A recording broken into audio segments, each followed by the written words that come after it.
Diyos ko, saan ka ba galing? Kanina pa ang lakas-lakas ng ulan, ngayon ka lang dumating. Kanina pa ako nababahala rito na baka tangayin na yung bahay natin. Pambira ka naman, Gibo, oh. Hindi naman tatangi ng bahay natin eh. Matibay to. At saka, galing kasi ako kay pareng Alfred. Nanghiram ako ng pera. Ay, nako, magbanlaw ka na. Basang-basa ka na ng ulan, oh. Baka magkasakit ka pa sa ginagawa mo, eh. O eto, hawakan mo na muna tong perang to. Pagkatapos kong magbanlaw bibili kagad ako na makakain natin kapag tumila na ang ulan. Oh, sige. Bilisan mo na lang at baka mamaya hindi ka na makalabas mamaya sa sobrang lakas ng ulan na to. Paano tayo makakapaglayag nito mamayang gabi? Bumuntong hininga na lamang ang lalaking si Gibo. Problema niya rin kasi kung papaano sila makakahuli ng ganong kalakas naman ng ulan. Kung kailan kailangan na kailangan nila ng pera para tubusin ang maliit nilang lupain, saka naman sumama ang panahon. Matagal na mga mangingisda ang mag-asawang Gibo at Sonia. Ito na ang naging kabuhayan nila matapos silang maikasal 5 taon na ang nakakalipas. Mahirap lang ang kanilang buhay. Kung minsan nga, hindi na sila kumakain kapag hindi sila nakakapunta sa laot para manghuli ng isda. Pero bukod dito, ay may isa pang nagpapahirap sa kanila. Yun ay walang iba kundi ang lupa nilang nakasanla. Na dating taniman nila ng mga kamatis pero nang magkasakit ang babaeng si Sonia, napilitan na lamang silang ibenta yon. Oh, mag-iingat ka, ha? Ang lakas ng hangin. Kaya mas mainam kung magkapote ka na lang kaya kaysa magpayong. Sige mahal, huwag ka mag-alala. Walang masamang mangyayari sa akin. Mahal, pasensya na, ha? Pasensya saan? Pasensya na kasi dahil sa akin, naisala natin ang maliit nating lupa. Ano ka ba? Wala ka namang kasalanan eh. Mas pipiliin kita kaysa sa lupa natin. Isa pa, papakaisapan ko na lang muna si Mang Atong na baka kung pwede, sa susunod na buwan na natin tubusin yung lupa. Total, malakas naman ang ulan eh. Alam naman siguro niya na mahirap mangisda kapag masama ang panahon. Maraming salamat sa pangunawa, mahal. Basta ikaw mahal. Kahit na malakas ang hangin sa labas ay hindi nagpapigil si Gibo. Kailangan niya makabili ng pagkain nung hapon na yun. Dahil kung hindi, mahihirapan na siyang makabili kapag gumabi na. Ramdam niya ang hagupit ng hangin habang naglalakad siya. Para siyang tatangayin. Mabuti na lang at nakakapote lang siya at hindi nakapayong. Sa bilis ng lakad niya, nakarating agad siya ng palengke. Marami ng tao, siksikan. Kagaya niya, nagmamadali rin ng iba para paghandaan ng maaaring bagyo. Aling Fe, 1 kilo nga nitong galunggong. Samahan niyo na rin po ng 2 kamatis ha.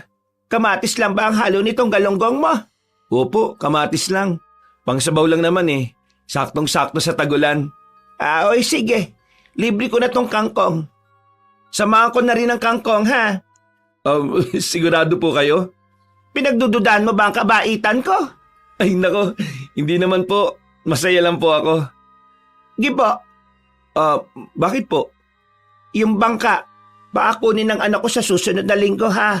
Papauwi na kasi siya galing Maynila, eh. Yun ang gagamitin niya kasi pangingisda na lang din ang pagkakabalahan niya. Natanggal sa trabaho, hinayupak eh. Puro kasi kabalbalan. Sandaling hindi nakapagsalita ang lalaking si Gibo. Medyo nakaramdam siya ng lungkot. Ang bangka na ginagamit kasi nila ay pag-aari talaga ng anak ni Aling Fe.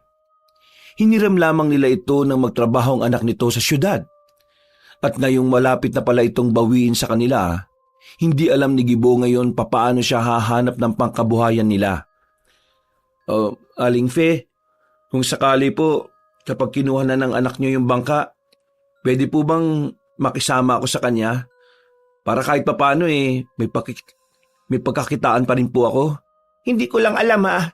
Ang pagkakasabi niya kasi, yung mga pinsan niya rito ang makakasama niya eh. Pero kung sakaling may bakante, sige, sasabihan ko si Bebong. Sige po. Maraming salamat po.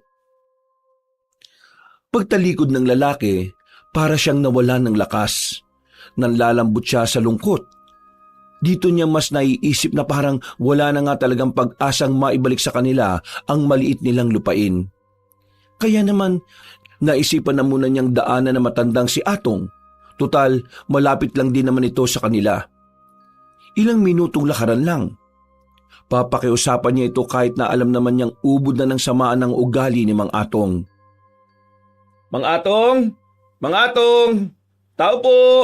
Oh, nandito ka na ba para tubusin yung lupa mo? Akala ko hahayaan mo na lang na marimate. Yun nga po ang sinadya ko. Pero hindi ko pa po matutubos ngayon eh. Wala po kasi talagang pera. Hindi rin po naman kami makapaglayag nitong mga nakarang araw at ngayon dahil ang sama ng panahon. Kung pwede lang po sana, bigyan niyo pa ako ng 1 buwan. Ano? Pambira naman talagang buhay to. Iloloko mo na ba ako, Gibo? Ilang beses na kitang pinagbigyan ng konsiderasyon ha? Ilang 1 buwan na ba pinalipas natin? Tinatarantado mo na yata ako eh. Tubusin mo na ang lupa mo ngayon. O kung hindi, maririmata yun. At para mabawi ko yung pera ko, ibebenta ko yun ng mas mahal sa iba. Mga Atong naman. Sampali ko kaya yung mukha mo. Akala mo madadaan mo ako sa paawa-awa mo? Tinulungan na kita para mailigtas sa sakit ng asawa mo, Gibo. Kasi ang akala ko may babalik mo agad yung pera ko.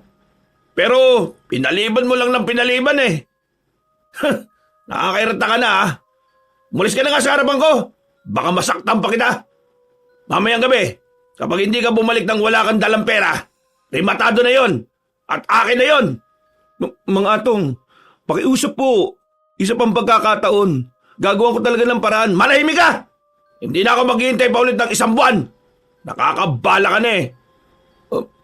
Sige na po. Parang awa. Huwag mo na nga akong hawakan! Parang awa niyo na po. Isang malakas na suntok sa panga ang ginawa ni Mang Atong sa kanya. Natumba siya sa gilid. Nalaglag pa ang daladalang supot na may laman ng galunggong. Kahit nahihilo, mabilis na dinampot yun ni Gibo. Hindi na siya nakapagsalita pa nung oras na yon. Nagulat siya sa ginawa na matanda. Kung hindi mo ibibigay sa akin ang pera ko mamayang gabi, akin na ang lupa na yon at ipagbibili ko yun sa iba ng mas mahal. Kapag bumalik ka para magmakaawa, hindi lang yan ang gagawin ko sa iyo. Umalis na lamang si Gibo ng bakuran ni Mang Atong. Hinugasan na lamang niya sa ulan ng mga galunggong na nabahiran pa ng putik. Ang tangi na lamang niyang nagawa ay ang umiyak. Hindi na niya alam kung anong gagawin niya. Pakiramdam niya, pinagsasaraduan siya ng oportunidad. Na-question na nga rin niya ang Diyos. Nagtataka siya na kung bakit kung sino pa ang naghihikahos, siya pa ang mas lalong pinahihirapan. Nang makabalik na siya sa kanilang bahay, nagpapanggap siya na walang nangyari. Lahat ng mga nangyari ay hindi niya na rin sinabi kay Sonia. Kahit ang tungkol sa pagbawi ng bangka. Naku, nakakapoti ka na nga basang-basa ka pa rin. Magbanlaw ka nga ulit. Hindi na. Magpapalit na lang siguro ako ng suot. Medyo nilalamig na rin kasi ako eh. Oh, ayos ka lang ba, mahal? Oo. Ayos naman ako. Bakit? Pakiramdam ko hindi eh. Sus, ano ka ba? Bakit naman ako hindi magiging maayos? Nandyan sa harapan ko ang maganda kong asawa. Iyak ka na naman sa kakaganyan mo eh. Kakalabitin mo na naman siguro ako mamayang gabi kasi malamig. Galing mo ah. Bakit mo alam? Tumigil ka na nga. Sige na, magbihis ka na. Lulutuin ko na tong galunggong para makakain kagad tayo ng maaga. Makalipas lang ang 1 oras, mas lalo pang lumakas ang buhos ng ulan. Mabuti na lamang ay simentado na ang bahay nila kahit na papaano. Kaya naman, hindi naman sila nababahala na baka tangayin sila. Masaya naman ang naging hapunan nila. Matagumpay na naitago ni Gibo ang ginawa sa kanya ni Mang Atong. Pero nang maalala niya na gabi na pala, dito na rin siya kinabahan. Dito na niya napagtanto na kailangan pala niya ng pera. Masyado siyang nalibang sa pakikipagkwentuhan sa kanyang asawa. Mahal, ngayon na ang huling gabi na kailangan nating tubusin ang lupa. Mahal, kung hayaan na lang kaya natin yon. Hayaan? Hindi pwede. Sayang yun. Isa pa, bigay sa'yo ng lolo mo yun nung nabubuhay pa siya. Naisip ko kasi yung lupa lang na yun talaga ang nagpapahirap sa atin eh. Wala tayong masyadong tulog kakaisip dun. Palagi tayong natataranta kapag napag-uusapan yon. At palagi tayong konsumido. Siguro, ito na yung tamang panahon para tanggapin na lang natin na hindi na talaga yun para sa atin. Kasi wala naman na tayong magagawa eh. Hindi na natin mapapakiusapan si Mang Atong. Iniisip ko na lang na yung lupa, binigay lang naman sa akin ni Lolo yung para magamit ko sa ibang bagay. At yun na nga yung nangyari sa akin na nagkasakit ako. Doon natin yun ginamit. Sigurado ka ba sa sinasabi mo? Hindi ba mahalaga sa iyo yung kamatisan? Mahalaga. Pero mas mahalaga sa akin ang kapayapaan ng utak natin, no? Hindi natin makakamit yun kung palagi nating iniisip yung lupa. Mahal, alam kong mahalaga rin sa'yo yun. Pero mukhang kailangan na nating umusad. Naaawa na ako sa'yo eh. Palagi ka na lang stress. Palagi ka na lang nagmamakaawa kay Mang Atong para lang doon. Wala naman akong problema sa ganun eh. Ayaw ko nang nagmamakaawa ka sa mga ganong klaseng tao. Akala mo ba hindi ko alam na sinasaktan ka niya kapag nagkakaharap kayo? Ha? Yung pinsan ni Mang Atong, lagi niyang sinasabi sa akin na sinasaktan ka ng matandang yun. Hindi ko na nga lang sinasabi sa iyo na alam ko kasi ayaw kong maramdaman mo na kawawa ka. Mahal, sobra ni. Sobra ng ginagawa niya. Kaya ngayon, hayaan na natin siya. Sa kanya na yung kamatisan. At siya ang mamroblema kung kanino niya ibebenta yon. Hinuwakan ng babae ang kanyang kamay. Ngumitito ng malapad sa kanya. Naramdaman ni Gibo ang pagiging panatag ng kanyang kalooban. Lumuwag ang kanyang paghinga. Gumaan din ang kanyang pakiramdam. Minsan, sa buhay natin, kailangan nating tanggapin na may mga bagay na kailangan na nating pabayaan mawala. Lalo na kung para naman ito sa masikabubuti ng lahat. At lalo na sa kapayapaan natin. Marami pang pagkakataon. Kakayanin natin ang mga susunod na hamon ng buhay natin. Malay mo, may mas magandang plano ang Diyos para sa atin. Kaya talaga minahal kita eh. Kasi marami kang words of freedom. Mahal, words of wisdom, hindi freedom. Ay, oo, yun nga pala. Buti na lang sinabi mo.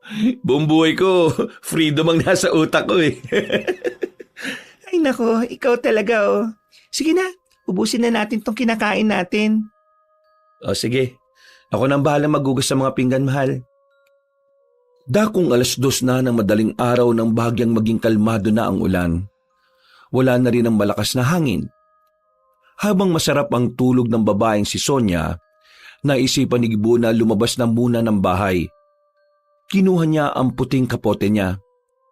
Habang naglalakad, bigla na lamang niyang nakasalubong ang kanyang kaibigan na si Alfred. Visit ka naman, Gibo. Ikaw pala yan. Aala ko naman kung anong multo na naglalakad sa dilim eh. Puti na naman yung kapote mo. Saan ka ba pupunta? Pupunta ako sa dalampasigan. Titingnan ko lang kung nasa maayos lang yung kalagayan ng bangka.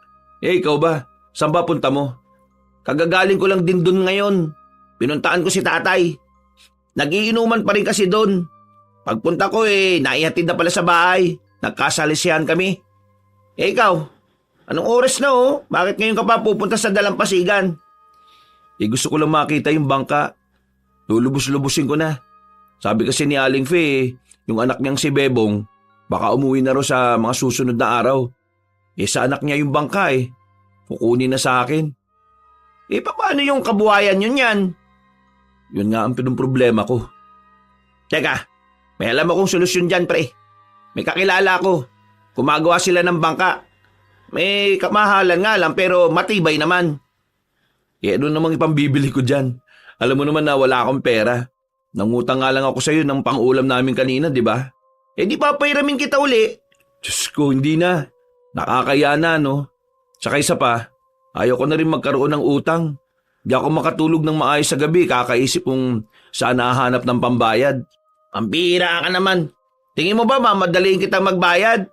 Pre, magkababata tayo. Mula pagkabata kilala na natin ang isa't isa. Para magkapatid na nga tayo Hindi naman kita pupwersahin makapagbayad agad. Ang akin lang, tutulungan kita. Bayaran mo na lang ako kung kailan kayo makakaluwag. Kasi, ang dami mo nang naitulong sa amin eh. Uy, ano naman?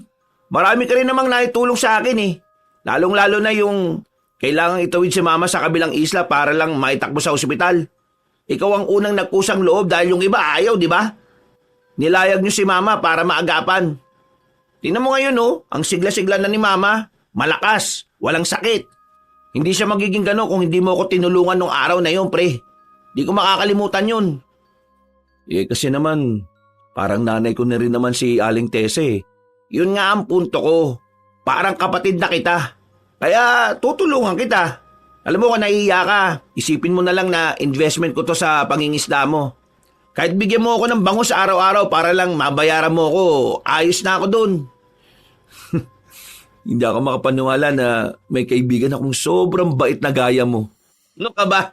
Ayaw ko lang talaga na ako umaangat tapos ikaw na itinuring kong kapatid hindi. Huwag mong isipin na abuso ka na. Kasi kusa ko naman tong ginagawa. Gusto kong makitang successful ka rin. Halos maluha-luha pa ang lalaking sigibo ng mga sandaling yon. Niyakap na lamang siya ni Alfred. Huwag nga masyadong mabait. Baka mamaya kunin ka kaagad ni Lord. Sira ulo. Nakakaluwag-luwag lang kasi ako ngayon. Gumaganda ang kita sa bigasan. Tara, samahan na kita. Magkakway pang naglakad ang dalawa patungo sa dalampasigan. Nang makarating na sila roon, nilapitan agad nila ang bangka ni Gibo na pinangalanan niyang Masikap. 3 taon din sa akin tong si Masikap eh. Nakakalungkot pero kailangan ko talaga siyang ibalik sa amo niya. Kapag nakabili ka na ng bagong bangka, anong gusto mong ipangalan sa kanya? Gusto ko siyang pangalanan na Masipag. Uy, bakit naman masipag? Masipag? Kasi masipag ka. Yung perang ipambibili ko ng bagong bangka, galing sa kasipagan mo. Pambira ka naman. Pero, sige, ayos lang din. Maganda, makahulugan. Ito kasing si Masikap. Kaya Masikap ang pinangalan ko sa kanya. Grabe yung pagsisikap na ginawa namin ni Mrs. para lang makaahon araw-araw eh. Kaya naman, Napatigil ang lalaking sigibo nang biglang may marinig siyang 2 sanggol na umiiyak. Napalingon siya sa paligid. Para bang meron siyang hinahanap. Bagay na ipinagtaka naman ni Alfred. Uy, ano bang meron? Tinatakot mo ko Teka pre, hindi mo ba naririnig? Naririnig ang alin? Ang hampas ng tubig? Hindi, may naririnig akong iyak ng 2 sanggol pre. Ha? Pre naman, wala naman ako naririnig Nananakot ka na naman Hindi pre, meron talaga akong naririnig. Parang lumingon ang lalaking sigibo sa dagat. Doon niya naririnig ang iyak ng 2 sanggol. Iyak na hindi niya alam kung papaanong mapupunta sa katubigan. Nandun sa gitna Baliw! Paano naman magkakaroon ng sanggol sa gitna ng dagat, pre? Hindi ko rin alam pero doon ko talaga naririnig Alam mo, epekto yan ng mga iniisip mong problema Ang mabuti pa, sumama ka na lang sa akin sa bahay. Nagluluto si mama ng lugaw dun Kumain tayo tapos uwian mo si Sonia. Inakbayan na lamang siya ng kanyang kaibigan at agad na rin silang umalis. Hindi pa rin mawala-wala sa isipan ng lalaki kung ano man yon. Kahit siya, hindi rin makapaniwala na may iyak ng sanggol sa gitna ng dagat. At ang nakakapagtaka pa, ay siya lang ang nakakarinig at tila malapit lang ito sa tenga niya. Pinilit na lamang niyang alisin sa isipan niya yon. Ipinagpalagay niyang dulot nga lang yon ng mga iniisip niya nitong mga nakaraang araw. Kinaumagahan, tuluyan nang tumigil ang ulan. Maganda-ganda na ang panahon. Kaya naman maaga nang naglayag ang lalaking sigibo gamit ang bangka niyang si Masikap. Habang nasa laot, hinahanap niya pa rin ang iyak ng sanggol. Pero wala naman siyang nakita. Sa isip-isip niya, baka nga guni-guni niya lamang yon. Kaunti lang ang huli ni Gibo sa buong maghapon. Binagsak niya agad sa pwesto ni Aling Feyon para maisama na rin sa benta. Nang makauwi na siya, Mahal, nandito na ako. Oh, mabuti naman at nandito ka na rin. May itatanong sana ako sa iyo Itatanong? Tungkol saan? Huwag kang tatawa kaya huwag mong isipin na nababaliw na ako Siyempre naman hindi, no? Ano ba kasi yun? Kanina kasi, nung hinahatid kita sa dalampasigan, kahit ang daming nagsasalita, may naririnig akong umiiyak na sanggol. Parang dalawa pa nga yata sila eh. Tiningnan ko yung mga tao sa dalampasigan, wala namang may dalang sanggol sa kanila. Tapos, Tapos, sa gitna ng dagat mo naririnig yung iyak. ha? Bakit alam mo? Narinig mo rin ba? Oo, kaninang madaling araw kasi, mga 2:00, nagpunta ako ng dalampasigan para tingnan yung bangka natin. Narinig ko rin yun. Kasama ko pa nga si Alfred pero ang nakapagtataka, hindi niya naririnig. Ako lang talaga. Tingin mo, ano kayang ibig sabihin nun? Masama kaya yon? Hindi ko rin alam, mahal. Ang mabuti pa siguro, ikonsulta na lang natin sa mga matatanda. Baka alam nila yung pangitain na ganon. O wag na. Baka mamaya isipin nila nabubuang na tayo. Naging palaisipan para sa mag-asawa kung ano nga ba talaga ang meron sa mga iyak na kanilang naririnig. Kaya nang sumapit ang kinagabihan, naisip nilang dalawa na pumasya sa dalampasigan. Susubukan nilang muling marinig ang dalawang sanggol, pero mag-iisang oras na sila roon ay wala naman silang narinig na kung ano. Mahal, hindi kaya guni-guni lang nating dalawa yun? Wala pa rin mag-aalas 8 na. Grabing guni-guni naman yun. Dalawa pa talaga tayo sa magkaibang oras. Kasi wala naman na tayong naririnig O kaya pinaglalaruan lang tayo ng mga engkanto? Engkanto? May engkanto ba sa dagat? Hindi ko alam. Basta baka ganun. Mahal, sinasabi ko na nga sa'yo, kumonsulta na tayo sa albularyo. Kasi baka mamaya... Wag na nga. Parang hindi mo naman kilala mga tao dito sa atin Makita lang sila na parang kakaiba ka. Ikaw na ang laging pag-uusapan. Ayoko nga ng ganun. Baka mawalan na tayo ng kapayapaan nun kung sa bagay, may tama ka. Bumalik na lang ang mag-asawa sa kanilang bahay. Nung gabing yun, ipinagpalagay na lamang nila na ang nangyari ay baka epekto lang ng pagnanais nilang magkaroon ng anak. Sa tagal na kasi nilang nagsasama, kahit na kailan ay hindi sila makabuo ng bata. Hindi nila alam kung kanino ang problema. Pero kahit na ganon, hindi nila iniwan ang isa't isa.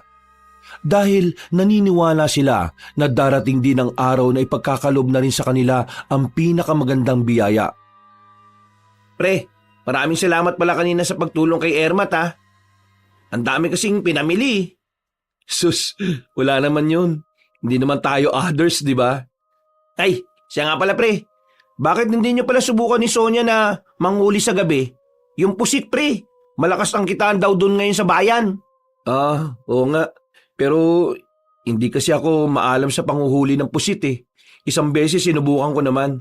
Ang kaso nga lang, wala naman ako nahuli. Pre, hindi mo yata na itatanong. Marunong ako. Nung dati, nakahuli kami ng marami sa isang gabi lang. Talaga? Marunong ka? Akala ko hindi ka nangingisda Marunong ako. Kaya nga subukan na natin. O sige pre, bukas ng gabi Tinapik na lamang ni Gibo ang balikat ng kanyang kaibigan na maghiwalay na sila sa isang kanto. Pag-uwi niya ng kanilang bahay, inabutan niya ang asawa niya na katatapos lang isampay ang mga nilaban nito. Pasensya ka na mahal natagalan ako. Sinamahan ko pa kasi si paring Alfred Ayos lang naman. Ay, siya nga pala. Kanina dumaan dito si Mang Atong. Tinatanong kung tutubusin pa raw ba natin yung lupa. Ang sabi ko hindi na. Nalaman ko, hirap na hirap pala siyang ibenta yon. Kinarma na yata yung loko. Buti nga sa kanya. Ay, bukas nga pala. Gabi na ako mangingisda. Kasama ko si paring Alfred. Ang sabi niya maganda raw ang bentahan ngayon ng pusit. Kaya yun na muna ang huhulihin namin. Pwede ba akong sumama dyan? Pwede naman. Pero sigurado ka bang sasama ka? Hindi ka ba matatakot sa tubig?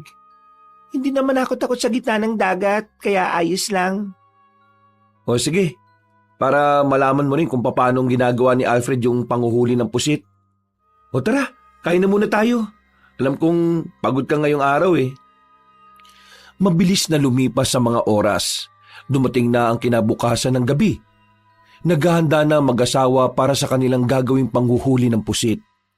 Nang dumating sila sa dalampasigan, naroon na ang lalaking si Alfred. Daladala na rin ito ang lahat ng gamit na kakailanganin. Isa na nga rito ay ang ilaw na gagamitin nila na pang-akit sa mga pusit. Oh, kasama pala si Maring Sonya. Ayos yan. Gusto niya raw subukan eh. Nakakabagot naman kasi sa bahay. Mas maganda na rin siguro na minsan sumasama ako sa panguhuli. Ay nako, kapag nawili ka ng manghuli, maa-addict ka na talaga. Minsan kasi, nakaka-relax din talaga manghuli ng isda eh. O kaya, madalas pusit. Tiba. O tara na, abang maganda-ganda pa panahon. Inalalayan ni Gibo ang kanyang asawa. Noong mga sandaling yun, walang nararamdaman si Gibo kundi saya. Yung kasi ang unang pagkakataon na makakasama niya ang babae sa kanyang trabaho. Noon kasi, takot na takot si Sonyang sumama. Lalo na't nakakarinig pa siya ng balibalitang may ibang taong nahulog mula sa bangka at hindi na muli pang nakita pa. Nang makarating na sila sa laot, sinimulan na rin ni Alfred ang mga hakbang kung papaano makakahuli ng pusit. Ilang minuto lang ang kanilang hinintay, maswerteng merong agad silang nahuli. Kumalahati agad ang daladala nilang malaking lalagyan. Bukod kasi sa marami agad silang nakuha, malalaki din ang pusit na nahuli nila. Pare, mukhang ayos to ah. O diba? Mas maganda pa bentahan ito ngayon. Kaya sasamantalahin na natin. Ang maganda pa nito, hindi pa nila alam na tumataas na naman ang presyo ng pusit. Kumbaga kayo makakauna. Sigurado ba kayong ayos lang na humuli ng pusit? Oo naman oh. Wala namang bawal sa panghuli ng pusit. Basta, hindi nakakasira sa dagat ang ginagawa mo. Ay teka, doon na tayo sa kabilang banda. Parang wala na rito eh. Inabanti nila ng bahagya ang bangka at sa pagkakataong yon, marami na naman silang nahuli. Nawiwindang ang dalawang lalaki kahit si Alfred hindi inaasahan na ganoon karami ang pusit na mahuhuli nila. Ang nasa isip kasi ni Alfred, saktuhan lang ang pusit na naroon sa parting yon. Parang nagkakaroon ng himala ah. Bakit pre? Sobrang dami na nating nahuhuli. Baka si Sonya lang talaga ang swerte. Oh, alam mo na. Huwag mo na pakawalan niya si Sonya. Maya-maya lang din ay naisipan na rin nilang umuwi. Para sa kanila ay sobra na sa sapat ang kanilang nahuling mga pusit. Masaya ang mag-asawa noong mga oras na yon. Nagkaroon na naman ng kaalaman si Gibo na magagamit niya sa susunod na pangingisda. Palis na sana sila sa laot nang bigla na namang marinig ng mag-asawa ang umiiyak na sanggol. Mahal, naririnig ko na naman. Ang alin pre? Yung ano? Yung iyak ng sanggol. Pambira naman. Nananakot ka na naman eh. Hindi Alfred. Hindi siya nananakot. Naririnig ko rin kasi. Nako, nagsabwata na ang mag-asawa para pagtripan ako. Pre, seryoso. Nakakarinig kami ng iyak ng sanggol. At palagay namin, nandito lang sa laot. Nanlalaki ang mga mata ni Alfred na maging siya ay narinig na rin ang iyak ng dalawang sanggol. Agad nilang tinutukan ng ilaw ang bandang likuran ng bangka. At mula roon, nakita nila ang mas maliit na bangka na bigla nilang lumitaw doon. Nasa loob ng bangka ang dalawang sanggol. Gagi! Totoo nga! Pre, may sanggol nga! Wag! Sonya! Anong wag? Baka mamaya malunod yung dalawang bata. Wala tayong gagawin? Pre, kapag yung dalawang batang yan napahamak, kahit meron naman tayong magagawa, konsensya natin yan. Tama si Alfred. Paano kung may kakaiba sa batang yan? O anak pala ng kung sino yan at tayo naman ang mapahamak? Mahal, masyado ka naman nag-iisip ng kung ano-ano. Ang isipin natin ay kung ano yung nasa harapan natin. Ayan yung dalawang bata oh. Kapag inanod pa yan, wala na tayong magagawa. O na. Tara, kunin na natin. Napapailing na lamang si Gibo nung oras na yon. Wala na siyang nagawa kundi ang pumayag na lamang. Kinuha nila ang dalawang bata. Nalaman nila na parehong batang lalaki pala ito. Sa tingin ni Sonya, tila kapapanganak pa lamang ng dalawa. Naku, sino kaya mga magulang ng dalawang batang ito? Mga wala namang puso yun? Pre, tingnan nyo oh. Parang kambal yata silang dalawa eh. Oo nga, kambal. Kambal na lalaki. Ampunin nyo na. Ha? Mahal, pwede ba tayo na lang ang umampun sa dalawang ito? Sonia, sigurado ka ba? Hindi ba dapat isurrender natin sila sa barangay? Kung isusurrender natin sila sa kanila, wala rin silang kikilalaning magulang paglaki nila. Kasi itatapon lang naman sila sa bayampunan eh. May tama si Maring Sonia. Nakikita mo naman yung mga batang palaboy sa bayan, di ba? Karamihan doon, galing ampunan. Nung lumaki-laki, inayaan na nilang makalabas. Ganun ang magiging kapalaran ng 2 batang yan kung ibibigay yan sa bayampunan. Gibo, mahal, sige na. Hindi ka ba naaawa sa 2 ito? Huminga ng malalim si Gibo. Pinag-iisipan niya ng maigi ang kanyang magiging desisyon. Hindi naman sa ayaw niyang kunin ng 2 bata. Sa katunayan ay gusto niya ring magkaanak kahit na ampun lang. Ang iniisip lang talaga niya ay baka merong magabol sa kanila pagdating ng araw. E paano kung lumaki yan sa atin tapos biglang kunin ng mga totoong magulang? Handa ka ba sa araw na yon? Naisip ko na rin naman yan. Pero oo, handa ko.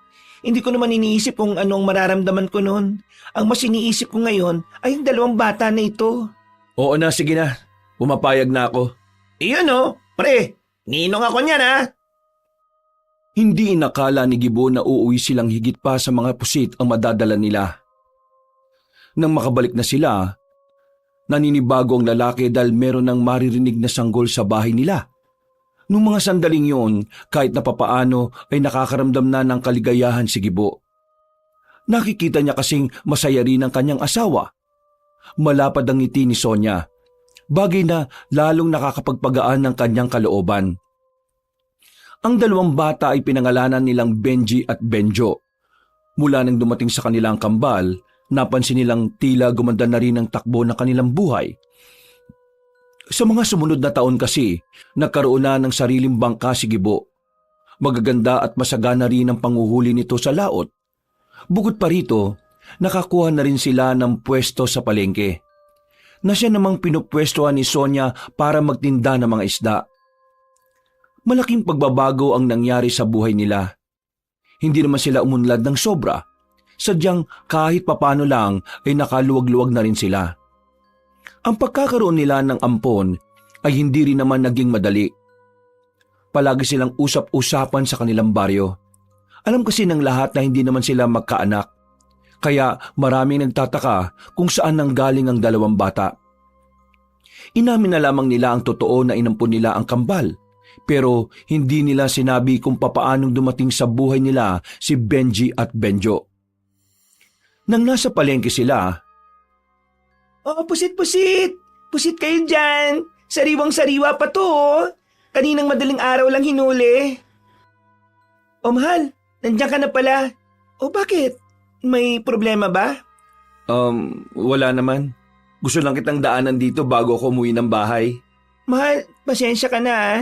Ikaw na lagi nag-aasikaso para sa hapunan natin kahit na pagod ka rin naman sa trabaho mo. Ano ka ba? Wala yun.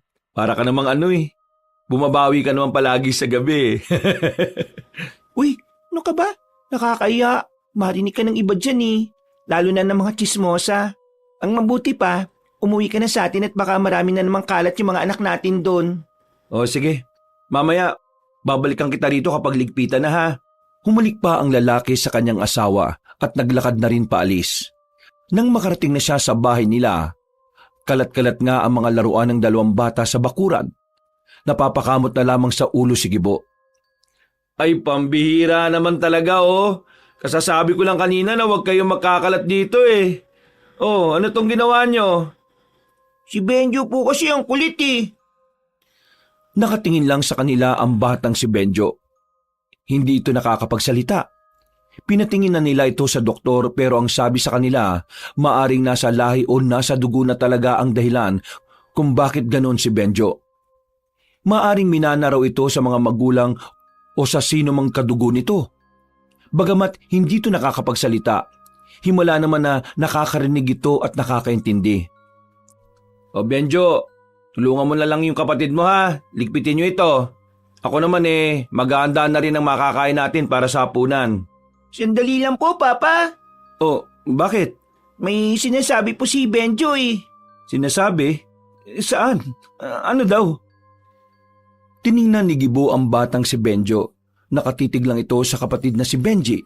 Naguguluhan si Gibo dahil hindi naman sumisenya sa bata. Meron po siyang sinasabi. Naintindihan ko po siya sa mga mata niya. Teka. Sinasabi mo yung sinasabi ni Benjo nalalaman mo sa pamamagitan ng pagtingin sa mga mata niya? Tama ba ako? Opo, Papa. Yun po yung kakayahan ko. Ang maintindihan siya kahit na hindi siya nagsasalita. Kaya nga po minsan, nag-uusap kaming dalawa eh. Dahil po doon, hindi ko po nararamdaman na meron siyang problema sa pagsasalita. Iniisip ko na lang po na tamad siyang magsalita. Sige nga. Ano yung sinasabi niya ngayon? Ang sabi niya, sabihin ko raw po yung gusto niyang sabihin. Kaya nga, ano nga yung gusto niyang sabihin? Ang sabi niya po sa akin, may paparating daw pong mga masasamang nilalang sa baryo natin. At kaming dalawa daw po ang lalaban sa mga yon. Ha? Masasamang nilalang? Teka. Anong masasamang nilalang naman yun? Mga nilalang daw na may tuturing na ring halimaw. At ang mga nilalang daw po na yon ay walang iba kundi mga aswang. Sa hindi malamang dahilan, ay naramdaman na lamang ng lalaki na tumindig ang kanya mga balahibo. Wala siyang ideya kung bakit parang may epekto sa kanya ang sinabi ng dalawang bata, kahit na alam naman niyang hindi pa naman kumpirmado yon. Benji, porque hindi nakakapagsalita ang kapatid mo, sinasabi mong siya ang nagsabi niyan? Alam mo ang ayaw ko? Ayaw na ayaw ko ng sinungaling Hindi naman po ako nagsisinungaling, Papa eh. Kahit po tanungin niyo po si Benjo. Benjo, totoo ba na ikaw ang nagsabi nun? Tumangutango ang bata, bagay na lalong mas nagpalito sa kanyang isipan. Paano mo naman nalaman ng mga ganong bagay, Benjo? Nararamdaman niya po kapag may mga masasamang mangyayari. Yun po yung isa sa mga kakayahan niya. Isa sa mga kakayahan niya? Ano pa ang iba? Hindi ko pa po alam. Hindi niya ba po sinasabi sa akin eh. Nung mga sandaling yon, unti-unting naintindihan ni Gibo na ang kambal ay hindi talaga pangkaraniwan. May kakaibang kakayahan ng dalawang bata na hindi pa lang nila natutuklasan. Pero sa mga sumunod pang araw, dito na napatunayan ni Gibo na totoo ang mga nakikita ni Benjo. Isang gabi, Pre, gising ka ba? Pre, Gibo! Oh, bakit pre? Hindi ba ako nakakabala? Hindi pa naman. Maaga pa naman Tinuturuan lang naming magbasa yung dalawang bata. O bakit? May problema ba? Pre, nabalita mo na ba yung nangyari sa anak ni Bebong? Kay Bebong? Anak ni Aling Fe? Hindi pa. Bakit? Ano ba nangyari? Wala nang anak ni Manang Fe, pre. Ha? Teka. Layo nga muna tayo, baka marinig ng dalawang bata Tara, dito tayo. Paanong nawala? Anong nangyari? Yung mga mangingisda sa dalampasigan, naglagay na muna ng karatula doon na bawal na munang pumunta sa laot. Doon kasi namatay si Bebong Ang sabi ng mga kasama niyang nakaligtas, may malaking ibon daw na dumagit kay Bebong. Ibig kong sabihin, akala nila malaking ibon, pero aswang daw pala na lalaki. Ha? Aswang talaga? Oo, pre. Yun ang sabi ng mga kasama ni Bebong. Dinagit daw Tapos, nakita na lang nila kaninang umaga. Inanod na sa dalampasigan. Wala nang buhay. Daming kalmot sa katawan, pre. Tapos, nakabukaan tiyan. Grabe. Brutal. Kaya nga, pre, huwag ka na munang mangisda. Lalong-lalo na sa gabi. Totoo nga? Ha? Ang alin? Pre, maniniwala ka ba kapag sinabi ko sa iyo itong aswang na ito nakita na ni Benjo sa pangitain niya? Teka, so totoo yung sinasabi mo na may kakaibang kakayahan itong si Benjo? Yun nga ang napagtanto ko, pre. Dahil sa kwento mo, unti-unti na akong naniniwala na hindi nga talaga pangkaraniwan yung dalawang bata. Lalo na si Benjo. Nakita na kasi niyang may masamang nilalang daw na darating sa baryo natin. Tapos, biglang nangyari yung sa anak ni Manang Fe. Pre, gifted yung anak mo. Anong gifted? Malalagay ang buhay nila sa peligro sa ganong kalagayan nila. Pero pwede rin naman nilang magamit yun para makaiwas sa kapahamakan, di ba? Kailangan walang makakaalam ng kakayahan ng kambal. Kapag nagkataon, maraming tao ang manggugulo sa amin para lang alamin ang mga kapalaran nila. Makakaasa ka, pre. Wala akong pagsasabihan. Pero pre, bukas punta tayo sa unang burol. malapit kayo sa isa't isa ni Manang Fe, di ba? Gagaan ang pakiramdam niya kapag naroon ka. Oo, sige. Pupunta talaga ako. O paano? Alis na ako. Pumunta lang talaga ako dito para pigilan kang pumunta sa laot ng ganitong oras. Sige pre, maraming salamat ah. Nang umalis na ang lalaking si Alfred, napahawak na lang sa dibdib ang lalaking si Gibo. Bigla na lamang kasi siyang kinabahan. Nababahala siya para sa kaligtasan ng kanyang anak. Dahil kung totoo ngang dumating na ang mga salot na nilalang, hindi malabong puntiryahin ng mga yun ang dalawang bata, lalo na't merong nalalaman ng kambal sa mga aswang. Kinabukasan, maagang nagising si Gibo para tulungan ang babaeng si Sonia sa pagbubukas ng pwesto nito sa palengke.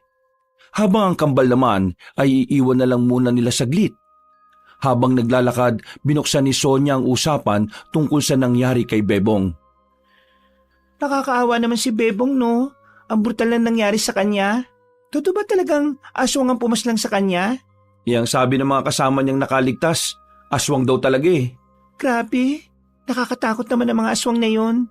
Kaya ikaw huwag ka na munang mangingisda ngayon. Hanggat hindi nahuhuli yung aswang, huwag kang pupunta sa laot. Oo, maghanap na nga rin muna ako ng sideline habang hindi pa ligtas sa dagat. Hindi nagtagal ay narating na rin nila ang palengke. Napatingin si Gibo sa tindahan ni Manang Fe. Napailing na lang siya nang makitang nakasarado yon. Napalingon naman siya sa mga tindera. Hanggang doon ba naman kasi si Bebong pa rin ang pinag-uusapan ng mga yon. Matapos matulungan ng asawa ay umalis na rin siya para mag-asikaso sa bahay. Nang makabalik siya, nawindang naman siya sa kanyang nakita. Inabutan niya si Benji na may hawak na itak. Tila nag-iinsayo ito. At ang mas kinawindang niya ay ang tila pagiging biyasa ng batang si Benji sa paghawak ng itak. Para kasi itong mandirigma kong gumalaw. Diyos ko, anong ginagawa mo, Benji? Nag-iinsayo ako, Papa. Ang sabi kasi ni Benjo sa akin, dumating na raw yung aswang sa baryo natin eh. Kaya dapat lang magkaroon ako ng pagsasanay. Ano bang pinagsasabi mo, anak? Ang bata-bata mo pa. Bakit ikaw ang lalaban sa mga aswang? Kasi yun po yung kapalaran namin eh. Kahit itanong niyo pa po kay Benjo. Kung hindi po kayo makikinig sa amin, maraming taong mapapahamak. Tiningnan ni Gibo ang kanyang anak na si Benjo. Tumango yun sa kanya. Napapakamot na lamang sa ulo ang lalaki. Konsumido na siya sa mga ikinikilos ng kambal. Hindi naman kasi dating gano'n ang mga yon. Parang mula lang na mag-8 taon ang dalawa, bigla na lang naging kakaiba ang mga sinasabi at ginagawa ng mga ito. Mga anak, makinig kayo ha. Ang pagpaslang sa aswang ay hindi nyo pa responsibilidad.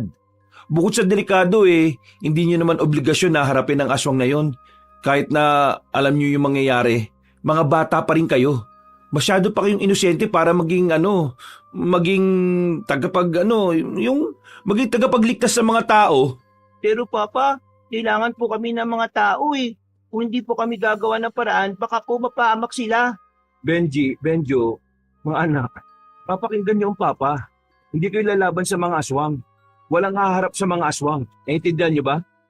Bakit naman po, Papa? Takot po ba kayo sa aswang? Hindi ako takot sa aswang. Takot lang talaga akong mawala kayo sa akin ng kapatid mo. Kaya sana, makinig na lang kayo sa akin. Sige po.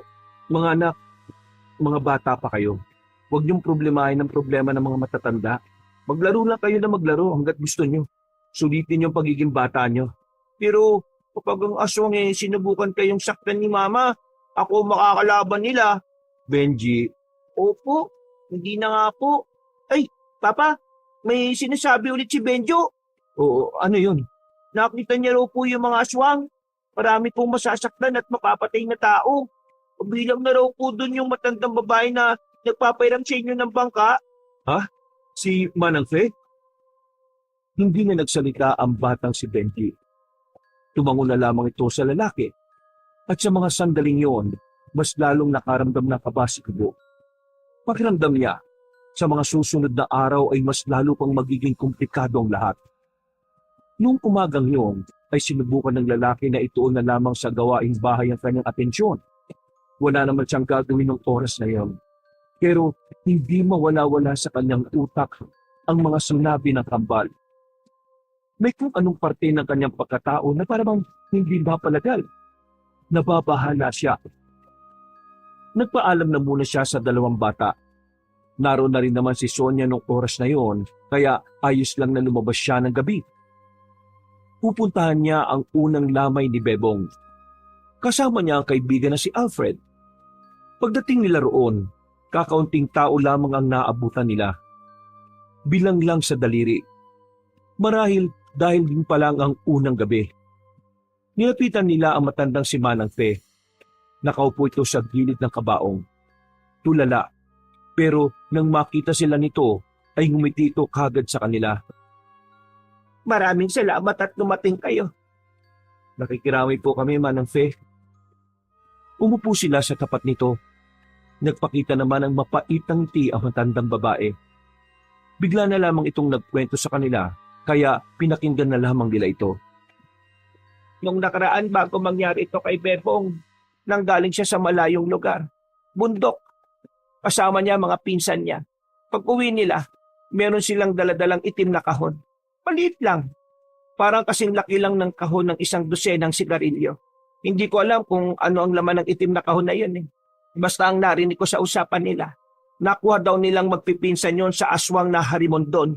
Hindi ko alam kung ano yung harimondon na yan. Basta, yan ang sinabi nila sa akin. Hindi ko nga alam na nagsasabi pala sila ng totoo. Tinawanan ko lang nung narinig ko sila eh. Tapos, sa mga sumunod na gabi, lagi ko na lang naririnig yung magpipinsan. Isa-isa na silang nakakaramdam ng minsan, pakiramdam nila merong sumusunod sa kanila. Tapos, eto na. Nangyari na ito kamatayan ni Bebong. Naniniwala talaga ako na aswang ang pumatay sa kanya. Kilala ko mga pinsan niya. Hindi gagawa ng kwento mga yon. Sa sinabing yun ni Manang Fe, tila nagkaroon ng interes ang dalawang lalaki para alamin kung ano nga ba talaga ang uri ng mga aswang. Kinain sila ng kurisidad nang marinig nila ang aswang na harimondon. Kaya kinabukasan ng tanghali, dahil wala namang tinda si Sonia, agad na lumarga ang magkaibigan patungo sa bayan. Naroon kasi ang bilihan ng mga librong katatakutan. Nagbabaka sakali kasi sila na makita sa mga librong yon ang mga uri ng mga aswang na hinahanap nila. Ba naman to si Manong?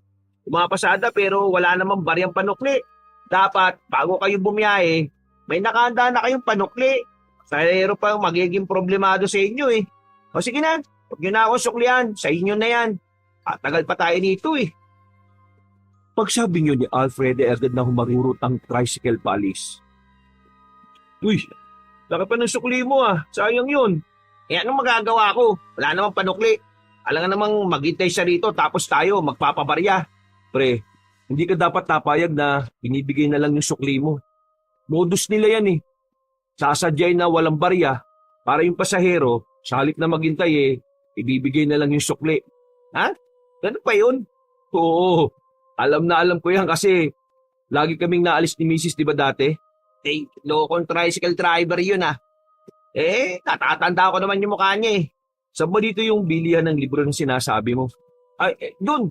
Tatawid tayo. Doon ko nakita nung nakaraan eh. O tara. Ilang minutong lakaran lang, meron silang nakitang maliit na tindahan ng mga libro. Pumasok sila sa loob. Doon na nila nakilala ang isang matandang lalaki na inchik. Nakasalamin pa ito ng bilog. Sa itsura pa lang na matanda, alam na nilang may pagkamasungit ito. Magandang tanghali po. Ako po si Alfred at ito naman po si Gibo, kaibigan ko. Ako naman, Mr. Fang. Ako kilala dito bilang magaling na magbenta ng libro. Kayo pasok dito, ibig sabihin kayo bibili. Tama ba ko?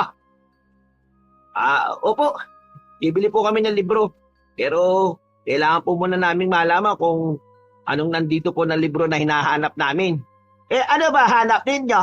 Meron po ba kayong yung tungkol sa mga aswang? Iba't ibang uri ng aswang? Hindi na muna nagsalita ang matandang inchik. Pabalik-balik lang ang tingin nito sa kanilang dalawa. Tinakabahan din ng magkaibigan dahil bigla silang sinigawan ng matanda. Libro tungkol sa mga aswang? Ako meron yan. Ali kayo. Ayos sunod akin. Nakahinga sila ng maluwag. Sumunod sila kay Mr. Fang. Sa sulok ng balita tindahan na yon, merong kinuhang librong itim ang matanda. Kasing laki lang ito ng normal na notebook. Wala po ba kayong bago? Parang ang luma na po kasi niyan eh. Eto hawak ko libro. Ang may-ari nito isa Alboladyo. Pero wala na siya. Tigok na siya. Pero bago siya titigok, bili ko to sa kanya. Kaya ito mahalaga sa akin. Hindi ko to basta benta sa mga walang kwenta tao. Bago ko to benta sa inyo, tanong ko muna, bakit gusto nyo libro tungkol aswang? May gusto lang po kaming pag-aralan. Yung isa kasi namin kakilala, pinatay po ng aswang sa mismong laot. Pinatay na aswang? Nakto, di na yan bago. Ako dami na rinig kwento ganyan. Totoo talaga mga aswang. Ay sige, mukha kailangan nyo ito kaya benta ko na to sa inyo. Magkano naman po yan? 900 na lang para sa inyo. Ano? 900? Ang mahal naman yan. Eto dami mahalaga impormasyon. Kaya medyo mahal. Bakit? Magkano ba budget mo? 500 lang po sana eh. Ay nako, mga Pinoy talaga. Malat. Uy, bastos nyo naman po. Pre, ang sabi niya barat, hindi buro. Ay sige. Benta ko na sa inyo 600. Wala na tawad-tawad ha. Sagad na. O ano, palang ba kayo? Sige na pre, para tig 300 na lang tayo. Ay sige, kunin na namin yan. At pwede bang dito namin simulan ng pagbabasa? Ay oo, wala problema. Gusto nyo dito ba kayo titira eh? Maglatag pa kayo camping chair, wala ko pake. O sige, doon muna ko sa pwesto ko ha. Salamat sa 600. Yus, klase din yung incheck na yun eh no? Sige na pre, basahin na natin to. Sinimulan na muna nilang basahin ng tungkol sa mga lugar na maaaring pinamumugaran ng mga aswang. Pagkatapos, nakita nila sa bandang gitna ang iba't ibang uri ng mga aswang. Dito na nga nila nabasa ang tungkol sa harimundo na aswang. Ayon sa nakasulat, ang harimundo na isang uri ng aswang na may tuturing na malakas. Sinaunang uri ito ng aswang. Ang itsura nito ay maskulado ang katawan at maraming tato. Ang ulo nito ay ulo ng isang baboy ramo. Merong sungay sa magkabilang sentido. Pre, di ba ang sabi ng pinsan ni Bebong, lumilipad yung dumali sa kanya? Itong harimondon, wala namang palang pakpak eh. Hindi nagtutugma dun sa sinasabi ni Manang Pe na harimondon na unang nakadaupang palad nilang magpipinsan. Paano kung ito palang harimondon meron siyang mas mababa sa kanya na tauhan niya? Kasi ayon dito sa paglalarawan sa kanya, madalas na ang mga harimondon ay mga naghahari-harian ng ugali. Ibig sabihin, posibleng meron siyang mga bataan. Ang galing mo! Naisip mo yon? Ibig sabihin, hindi lang pala nag-iisa ang aswang. Pero pre, ang problema, nasa na yung itim na kahon na sinasabi ni Manang Fe? Yun ang hindi natin alam eh. Baka mamaya, hanggat hindi nila nababawi yun, mameste sila sa atin. Ay, o nga no. Malaking problema nga yan. Di, kailangan nga nating mahanap talaga yun. Isasauli ba natin? Kung yun ang makakapagpatahimik sa mga aswang na yan, kailangan talaga nating ibalik. Huminga ng malalim ang lalaking sigibo. Naiisip niya palang na makakaharap nila ang mga aswang, parang nanglalambot na ang tuhod niya. Ipinagpatuloy pa nila ang pagbabasa. Marami-rami silang nalaman sa librong yun. Naroon din ang ilang mga pangontra na magiging epektibo laban sa mga aswang. Matapos ang kanilang pagbabasa, ay naisipan na rin nilang umuwi. Pero bago sila makalis sa tindahan ng libro, meron pang sinabi sa kanila ang matandang inchik. Hindi madali kalaba mga aswang ha. Kaya kung ako sa inyo, mas mainam, manahimik na lang. Tumango na lamang silang dalawa. Nang may mapadaan na tricycle ay agad na rin silang sumakay. Dakong 10:00, nasa kasarapan na ng tulog ang mag-asawang Gibo at Sonia. Nagising sila nang maramdamang wala na sa tabi nila ang kambal. Napamulat agad ng mata ang dalawa. Napabangon. Tumingin sa buong bahay pero wala roon ang magkapatid. Oh, nasan yung kambal? Napansin ni Gibo na wala ng dalawang itak na nakasabit sa gilid ng pinto. Tumingin sila sa bakuran. Wala rin doon ng dalawang bata. Sa likod bahay, baka nanguhuli na naman ng mga gagamba yun. Pero nang puntahan nila ang likod bahay, kadiliman lang ang bumungad sa kanila. Wala pa rin si Benji at Benjo. Kinakabahan na ang dalawa. Napapaluhan na rin ang babae si Sonia. Pero nang bumalik sila ng bakuran, nakita nilang kararating lang din ang kanilang anak. Pero ang kinawindang ng magkasawa, hawak-hawak ng dalawang bata ang dalawang itak. Na sa mga pagkakataong yon, napansin nilang may kung anong tinutulog mula sa patalim. Ha? Diyos ko! Agad na tumingin-tingin si Gibo at Sonia sa paligid. Habang walang nakakita sa kanila, dali-dali nilang dinala ang dalawang bata sa loob ng bahay.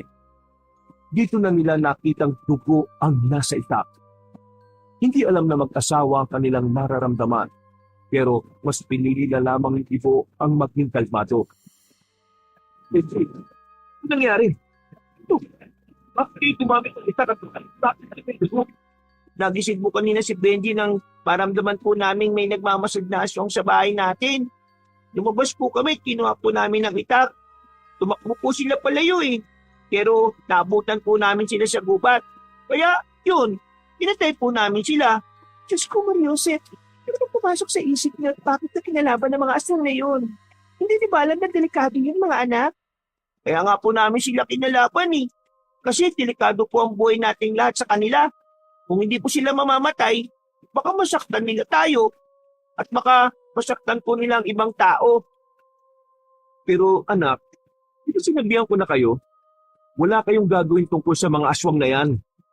Ano pang hindi nyo naiintindihan doon? Napayuko na lamang ang dalawang bata.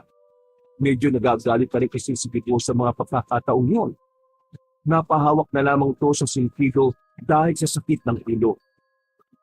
Ito, bakit pagkakambalik siyang gusto palaban ng aswang? Ano ba ito? Mahal, yung dalawang batang yan, hindi sila pangkaraniwang bata. Sanggol pa lang sila may kakaiba na silang kakayahan. May kakayahan si Benjo na makita sa pangitain niya mga masasamang mangyayari. Habang si Benji naman ang nakakaintindi sa kanya kahit hindi siya nakakapagsalita. Papa, Mama, lagay ko po. Ang tungkulin po talaga namin para kalabanin ng aswang. Sabi ni Benjo sa amin, kami raw pong ikinaklang papas lang sa mga aswang. Ano ba pinatang sinasabi mo? Mabata-bata niyo ito eh. Ikilat niyo nga ako. Ayaw ko niyan Mga bata pa kayo kaya ang gusto ko, maging bata lang kayo. Wala akong pakialam kung may kakaiba kayong kakayahan. Tanggap po kayo. Huwag lang kayong lumaban-laban sa mga aswang na yan. Pinasabi ko sa inyo. Narinig niyo sinabi ng nanay niyo Makinig kayo sa kanya. May sinasabi po si Benjo Kung sinasabi niya, At probinsya na raw po natin ng mga aswang. Narito sila para pawin kung anuman po yung nawala sa kanila. Basta, walang hawak ng itak sa inyong dalawa. Kahit na anong sandata pa. At hindi na ito mauulit Benjo, Benji. Kasi kapag ito naulit, makakatim na kayo sa akin. Mabait ako mama sa inyong dalawa. Pero ayaw ko ng mga batang hindi nakikinig. Naintindihan niyo ba ako? Opo, mama. Siguraduhin niyo lang yan. sige na, magbukas na kayo ng kamay. Wala dapat makalam na meron kayong pinaslang na aswang Intindihan niyo? Noong mga sandaling yon, nawindang ang lalaking si Gibo. Isang malaking tanong at palaisipan para sa kanya kung paano pinaya ng dalawang bata na 8 taong gulang na patayin ang mga mapapangis na nilalak. Sa bagay pa lang ngayon, masasabi na talaga ni Gibo na hindi nga talaga normal na bata ang kambal. Kahit na alam niyang kayang pumalat ni Benji at Benjo, nababahala pa rin siya sa kaligtasan ng dalawa. Habang tumatagal, parang unti-unti nang napapalapit ang mga aswang sa kanilang pamilya. Bakit kayo nagmamasid ang mga aswang dito sa amin? Hindi na nakatulog ang lalaking si Gibo. Inabot na siya ng umaga. Para malibang, inilaan na lamang niya ang atensyon sa pag-aasikaso sa kanyang misis. Ihatid lang ako ng papa niyo sa palengke para makapagtinda ako ha. Kaya kayong dalawa, tandaan niyo mga sinasabi ko. Ayaw ko na ng pasaway. Pakiusap lang. Makinig kayo ha. Kung mahal niyo ang mama niyo at papa niyo, susunod kayo. Para din naman ito sa kaligtasan niyo eh. Opo, mama. O ikaw, Benjo, wala ka bang sasabihin kay mama? Sabi po ni Benjo, pasensya na raw po sa ginawa namin. Kasalanan niya raw kasi siya po nagsabi. Ayos na yan, Benjo. Basta ipapangako niyo lang sa akin ha, hindi niyo na uulitin. Liwanag? Sabay na tumango ang dalawang bata. Maya-maya pa ay nagsimula na rin silang maglakad paalis. Ikaw naman, alam mo na pala yung pagiging kakaiba ng dalawang bata. Wala ka man lang sinabi sa akin. Sasabihin ko naman talaga sa iyo eh. Pero hindi pa kasi ako sigurado kaya inilihin ko na muna. Kung ano man ang napansin mo sa mga anak natin, kahit hindi ka sigurado, sabihin mo kagad sa akin ha. Ako ang nanay, dapat alam ko rin. Kung nababantayan ko lang sila palagi, mapapansin ko naman yun eh. Ang kaso, pati ako wala sa bahay. Kaya ko na bahala. Alis lang. Pero, paglibing ka ba sa Sabado? Nilibing na si Bepong eh. Oo. Sabi na ako kay Manang Faith. Pwede ba kami sumama ng mga bata? Oo naman. Mahal, Bakit? ayoko mula sa atin si Benji at Benjo. Mahal na mahal ko sila eh. Kaya wag natin silang hayaan na gawin yung sinasabi nila. Yung kapalaran na sinasabi nila. Ayoko ng ganun. Huwag ka mag-alala, mahal. Ito naman ako eh. Hindi ko hahayaang mapahamak ang kambal natin. Pangako mo sa akin na kahit na anong mangyari, pipigilan mo sila. Oo, mahal. Pangako yan. Ang pag-uusap na yun ay pansamantalang natigil nang mapadana sila sa barangay. Maraming tao sa labas. Nakakagulong sumilip sa loob. Mahal, sandali lang ah. Titingnan ko lang kung anong meron. Nakipagsiksikan pa si Gibo sa mga tao. Nakita niya rin doon ang kaibigang si Alfred. Kinalbit niya ito at tinanong. Pare, anong meron? Sakto, nandiyan ka pala. Pupuntahan pa lang sana kita eh. Teka, nakakita mo ba yung mga nakatakip ng sako? Saan dyan? Ayun oo, sa may gilid ng sasakyan ni Kapitan. Mga bangkay ng aswang yan, pre. Ano? Bangkay ng aswang? Oo, pre. Natagpuan ng mga magsasaka kaninang alas 5 ng umaga. May pumatay daw dyan sa 6 na aswang na yan eh. Anong sinabi mo? 6? Oo, 6. Tingnan mo oh. Bilangin mo yung mga paa. 12, di ba? Nagtindigan na naman ang balahibo ng lalaki sa Gibo. Nawindang siya. Pinagpapawisan dahil sa kaba. Ang buong akala niya kasi, isang aswang lang ang pinaslang ng kambal. Hindi siya makapaniwalang 6 pala yun. Napapalunok siya ng laway dahil sa kaba. Pero nagpaalam na rin siya sa kaibigan niya at binalikan na lamang niya ang asawa. Ano meron doon? Yung bangkay ng mga aswang, na-recover ng mga tanod at magsasaka. Mga aswang? Oo, marami. 6 na aswang. Patay, mahal. 6 na aswang ang pinatay ng kambal natin. Napatigil sa paglalakad ng babae. Napahawak ito sa braso ni Tito ng madilik yun. Parang bigla itong nanlambot si pagkabigla. Hindi rin ito makapaniwala na ang dalawang musmos na bata ay kinayang makapas lang ng mga mapabangis na nilalang. Dahil biglang sumama ang pakiramdam ni Sonia nung umagang yun, hindi na muna ito tumuloy sa pagtitinda. Bumalik na lang ito sa bahay para makapagpahinga. Kayong dalawa, bantayan niyo na muna mama niyo ha. Lalabas na muna ako para bumili ng gamot. Bago gumabi, nakabalik na ako. Papa, nagkasakit po ba si Mama dahil sa amin? Hindi. Napagod lang ang mama niyo sa pagtitinda. Huwag na kayong mag-alala. Magiging maayos din naman ang lagay ng nanay niyo. Kailangan lang niya magpahinga. Oh, alis na muna ako ha. Kapag nagising ang mama niyo, ibigay niyo na lang yung nakatakip na pagkain doon. Benjo, yung mga bili namin ng mama niyo sa inyo ha, tatandaan niyo. Dali-dali nang umalis ang lalaki.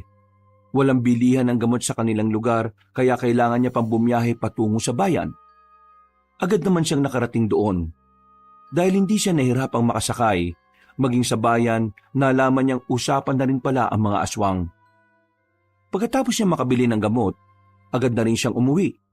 Kaso, yung sinasakyan niyang tricycle ay hindi na nagawang makapasok pa ng kanilang baryo. Bigla na lang din kasing umulan na malakas. Lulubog ang gulong sa lupa kung pipilitin pa. Nakakainis naman talagang buhay to. Malapit na ako, bigla pang umulan. Biglang merong lalaking nakasilong din sa kinalalagyan niyang kubo. Hindi niya kilala ang lalaki. Mas lalong hindi niya ito namukaan nang humina ang ilaw sa poste na nasa tapat nila. Pwede ba makisilong, pre? Ha? Oo naman. Lakas ng ulan, no? Oo nga eh. Mukhang masama na naman ang panahon. Siguro, kung ganito kalakas ang ulan ng gabing yun, hindi mamamatay yung lalaki. Ha? Yung bebong? Kilala mo si Bebong? Oo, kilala ko siya. Kaano-ano mo siya? Kung malakas ang ulan nun, hindi sila pupunta ng laot. Kaso, magganda-ganda ng panahon nun eh. Nagkaroon tuloy ako ng pagkakataon para gawin ang binabala ko. Napatingin bigla si Gibo sa lalaki. Maraan din itong lumingon sa kanya. Napaatras si Gibo. Hanggang sa mapadikit na siya sa puno ng nyog. Kinakabahan na siya noong mga oras na yon. Hindi na nga niya naramdaman na nababasa na pala siya ng ulan. Sino ka? Sino ako? Di mo na kailangan malaman. Ang mahalaga, mapapatay ko ang ama ng kambal na magiging hadlang sa mga plano namin. Saktong kumidlat. Nakita niyang nagbago na ng anyo ang lalaking kaharap niya. Hindi na siya nagsayang ng sandali. Tumakbo na siya paalis. Malayo-layo na siya pero laking gulat niya nang biglang nasa harapan na naman niya yon. Nakita niya ang malapad na pakpak ng lalaki. Kailangan mo mawala. Nang sa ganun mas lalong magkaroon ng dahilan ng dalawang bata na labanan kami. Kapag nangyari yon, mapapatay na rin namin sila. Huwag kang lalapit! Lumingon-lingon si Gibo sa paligid. Wala siyang mahinga ng tulong. Sa mga pagkakataong ito, sa isip-isip niya, marahil yun na ang huling sandali ng kanyang buhay. Sa kakatras niya, natalisod siya at napaupo. Nakatingin lamang siya sa lalaking aswang. Magpaalam ka na sa mundong ito dahil mamamatay ka na! Akmang kakalmutin na siya ng aswang nang biglang dumating ang dalawang bata. Gamit ang itak, mabilis na tinaga ni Benji ang lalaking aswang. Tinamaan yun sa braso at agad na nakadistansya. Pero sa likod nito, naroon din pala ang bata namang si Benjo. Hinagupit naman ito sa bewang ang lalaki na naging dahilan para tumungtong na ito sa puno. Hayan, ganyan nga. Ipakita nyo kung gaano nyo kagustong pumaslang ng kagaya kong aswang. Mga anak, tama na. Ayoko mapahama kayong dalawa. Bakit kayo nakatingin lang? Lumusob kayo at patayin nyo ako mga bata. Anak, makinig kayo sa akin. Wag, hayaan nyo siya. Mukhang wala naman ako mapapala sa inyo Kaya sa susunod na lang tayo magkita kung handa na kayong labanan ako. At saka siya nga pala, tandaan niyo ang mukha ko Tandaan niyo ang pangalang Miyong. Umalis na rin ang aswang na si Miyong. Samantalang nanatili namang nakatayo ang mag-aama sa gitna ng malakas na ulan. Nang masigurong wala na nga ang aswang na yon, ay nagmamadali na rin silang bumalik ng kanilang bahay. Ang kaso, pagdating nila, nakabangon na pala ang babaeng si Sonia. Nakabang lang sa pintuan at tila alam na agad kung ano ang nangyari. Anong nangyari?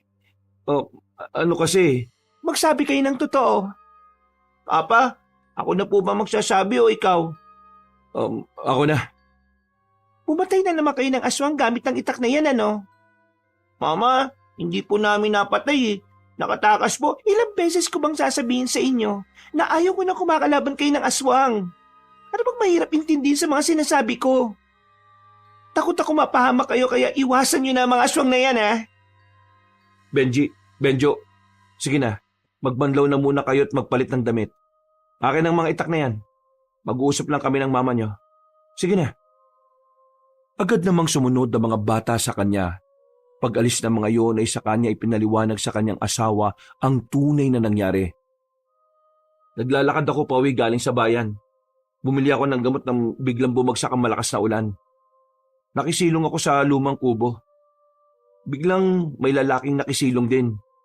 Yung lalaking yun pala, aswang. Siya yung pumatay kay Bebong. Papatayin niya rin sana ako kanina. Gagawin niya yun kasi gusto niyang magalit yung dalawang bata. Kapag nagalit yung dalawang bata, hahanapin nila malamang ang mga aswang. At dahil doon mas magiging madali sa kanila para tugisin ang dalawang bata kapag puno na ng galit ang puso ng kambal. At hinayaan mo na lang talaga na kalabanin nila yung aswang na yun. Hindi ko hinayaan. Bigla na lang silang dumating nang malapit na akong patayin ng aswang na yun Iniligtas nila ako. Pero pinigilan ko na silang lumaban ng dumistansya na yung lalaki. Kung hindi dumating yung mga anak natin, isiguradong wala na ako ngayon. Pasensya na. Naging emosyonal ako. Alam mo naman na masama ang pakiramdam ko, di ba? Tapos paggising ko, wala kayong tatlo rito. Malalaman ko, ganun pa nangyari. Pasensya ka na rin, mahal, at nangyari ito. Pero huwag ka na magalit sa dalawang bata, Ginawa lang nila yung para iligtas ako. Pero mahal, nag-aalala ako para sa kanilang dalawa. Paano kung pag-initan sila ng mga aswang? Hinawakan ni Gibo ang kamay ng kanyang asawa. Tiningnan nito ang babae sa mga mata. Mahal, tingin ko, kailangan na lang natin tanggapin na yun talaga ang kapalaran ng dalawang bata. Ano? Teka, seryoso ka ba sa mga sinasabi mo? Gusto mong pabayaan natin sa pakikipaglaban ng dalawang bata sa mga aswang? Sonia, ang plano talaga ng mga aswang paslangin ng mga kambal, Sonia. Dahil si Benji at Benju lang ang hadlang sa mga gusto nilang mangyari sa probinsyang ito. Kaya sa halip pigilan natin sila, bakit hindi natin sila hayaang protekta ng kanilang mga sarili? Mahal, magpakatotoo na tayo. Ikaw at ako. Kahit kasama pa si paring Alfred. Hindi natin sila kayang protektahan laban sa mga aswang. Tao lang tayo Aswang ang mga yun.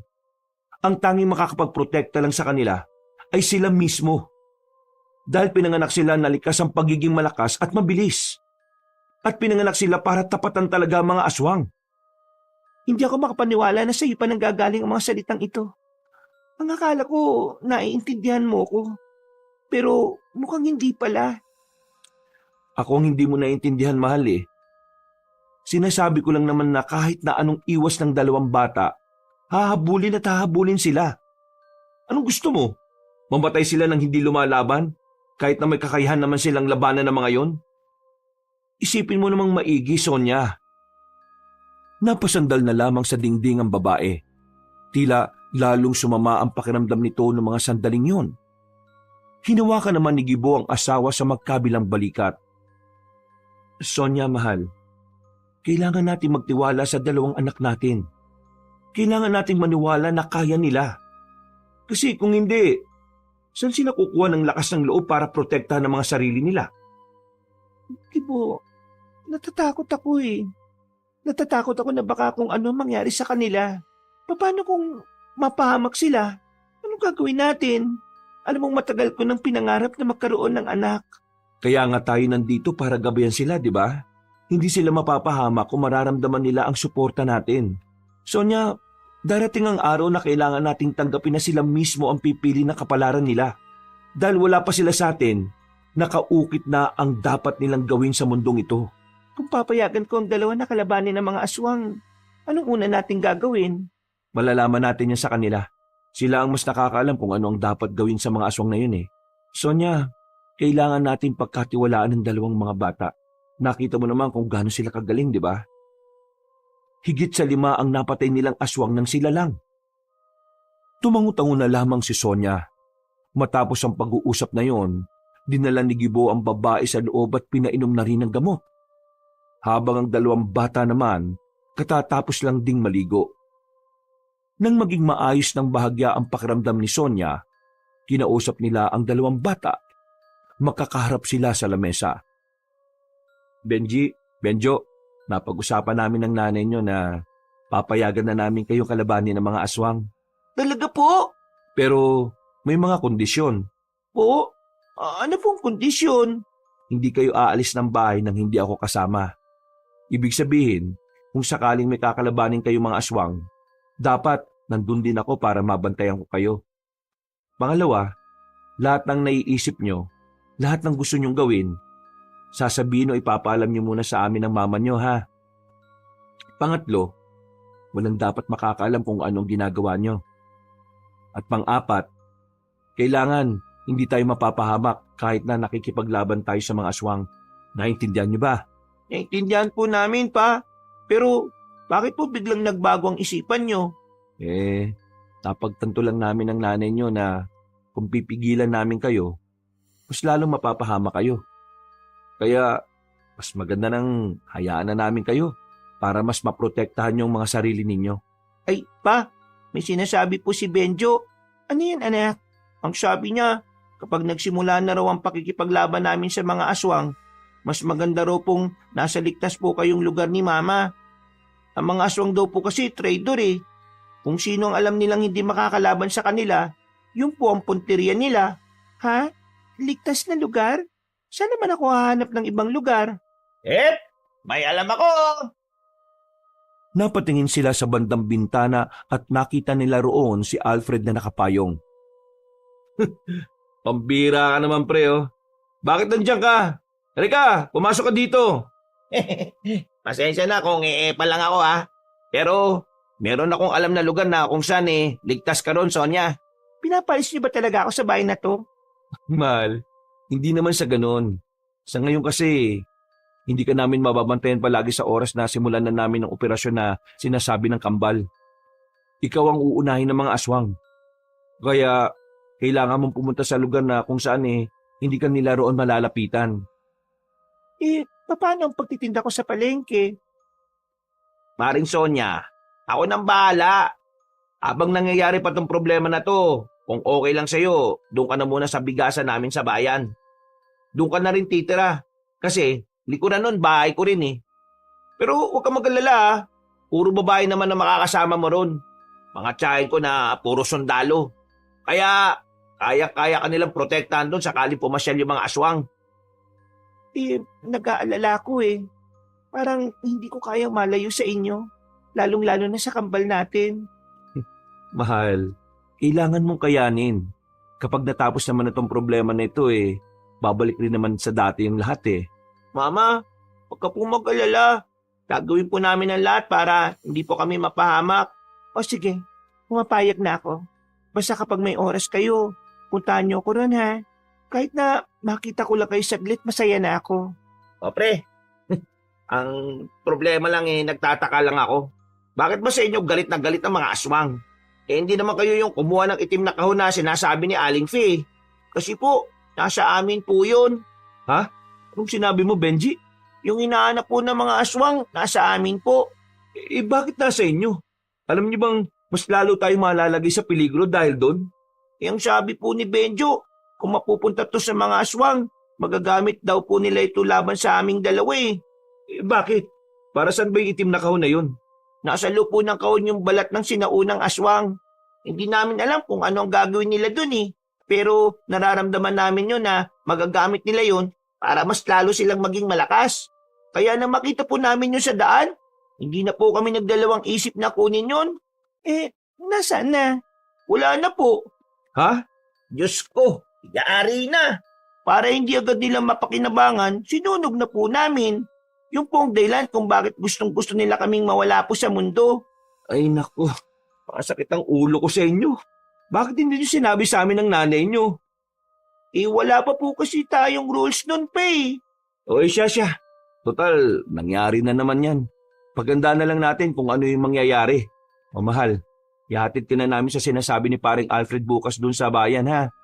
Pagkatapos, sisimulan na rin namin ang mga dapat gawin. Ang sabi po ni Benjo, kailangan daw din po kayong turuan kung paano labanan ng mga aswang. Ano? Kami? Tuturuan nyo pa? Kayang-kaya namin yun. Hindi na kailangan. Pero pa, sabi ni Benjo, hindi mo raw po kaya.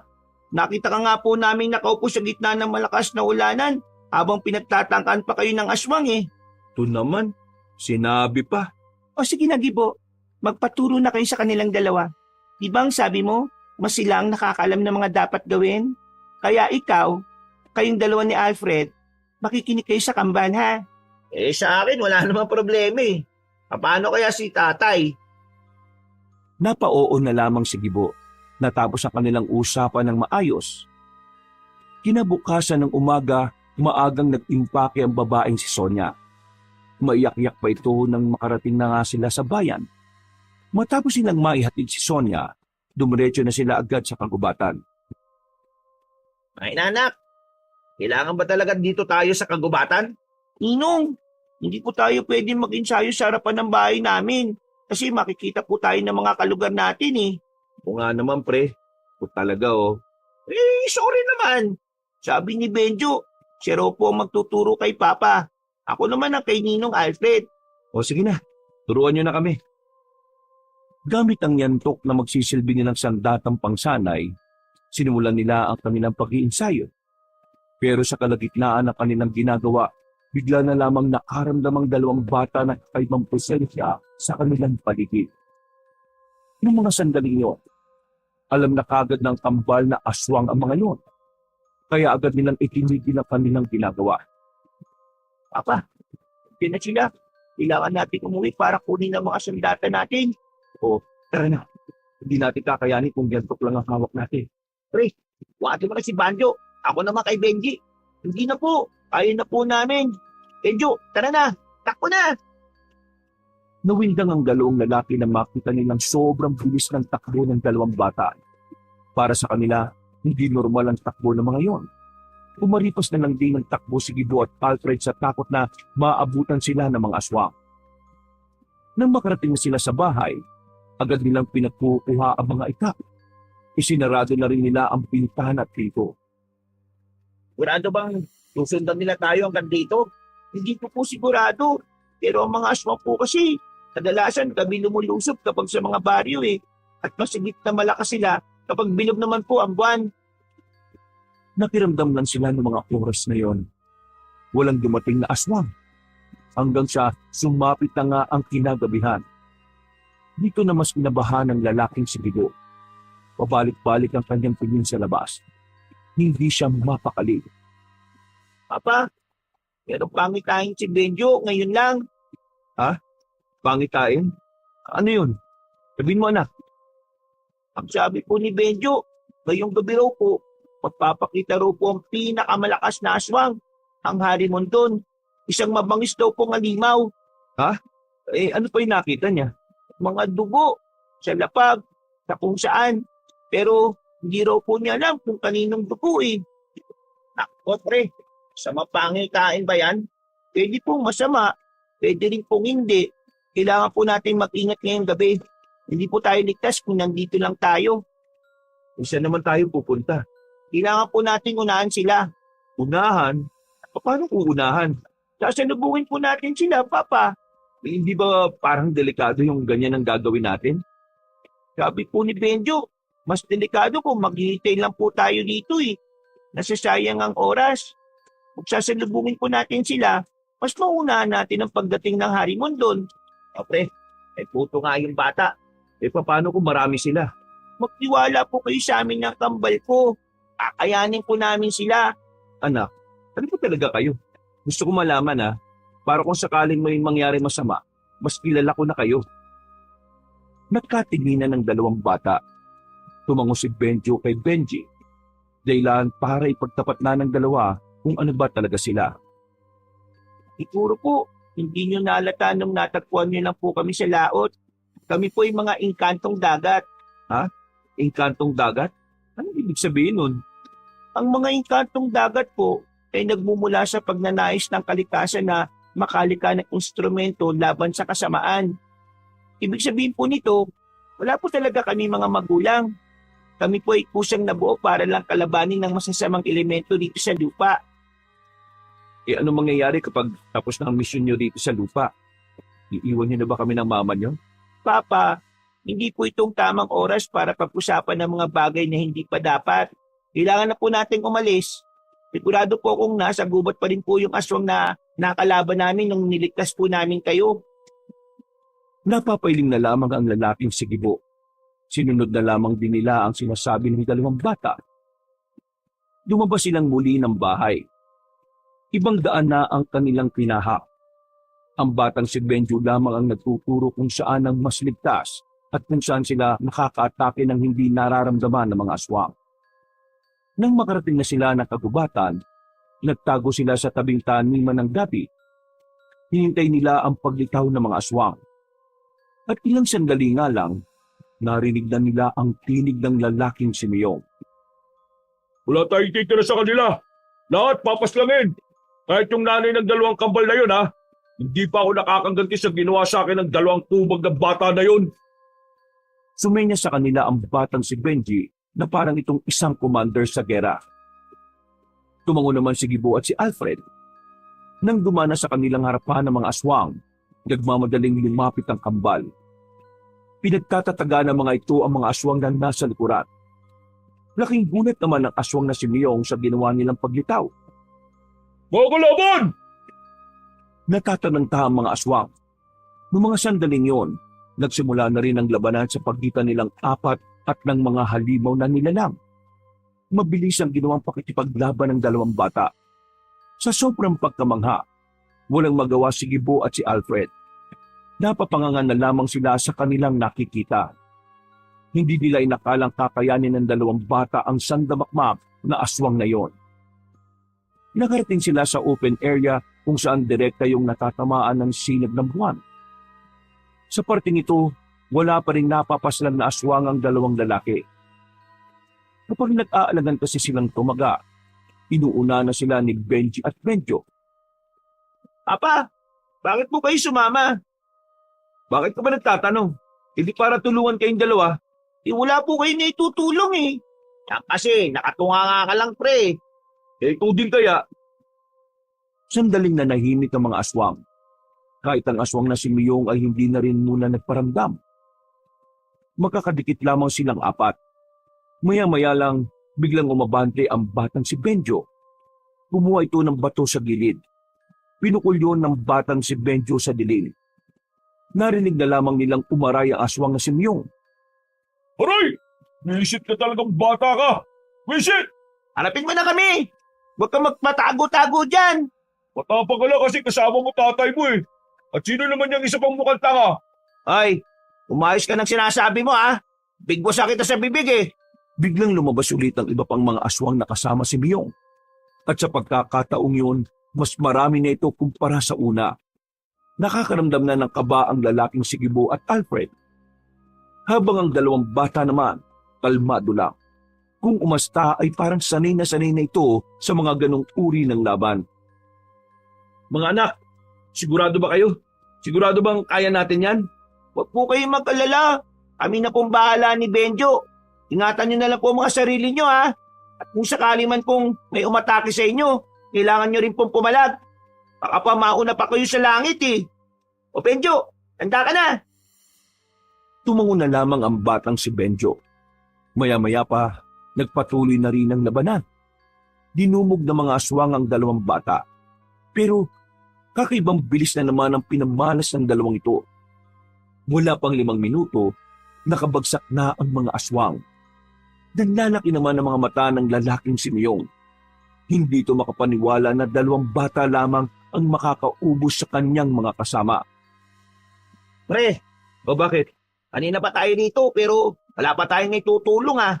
Sabi ni Benji, mag-ingat na lang tayo eh. Baka yun na yung tulong natin. Sa bagay, lalaki ka aswang.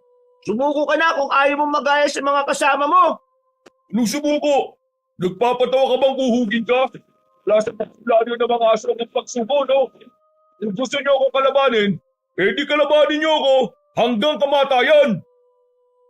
Nagbagong anyo ng lalaking si Miyong at wala itong sinayang na pagkakataon. Mabilis nitong inatake si Benji.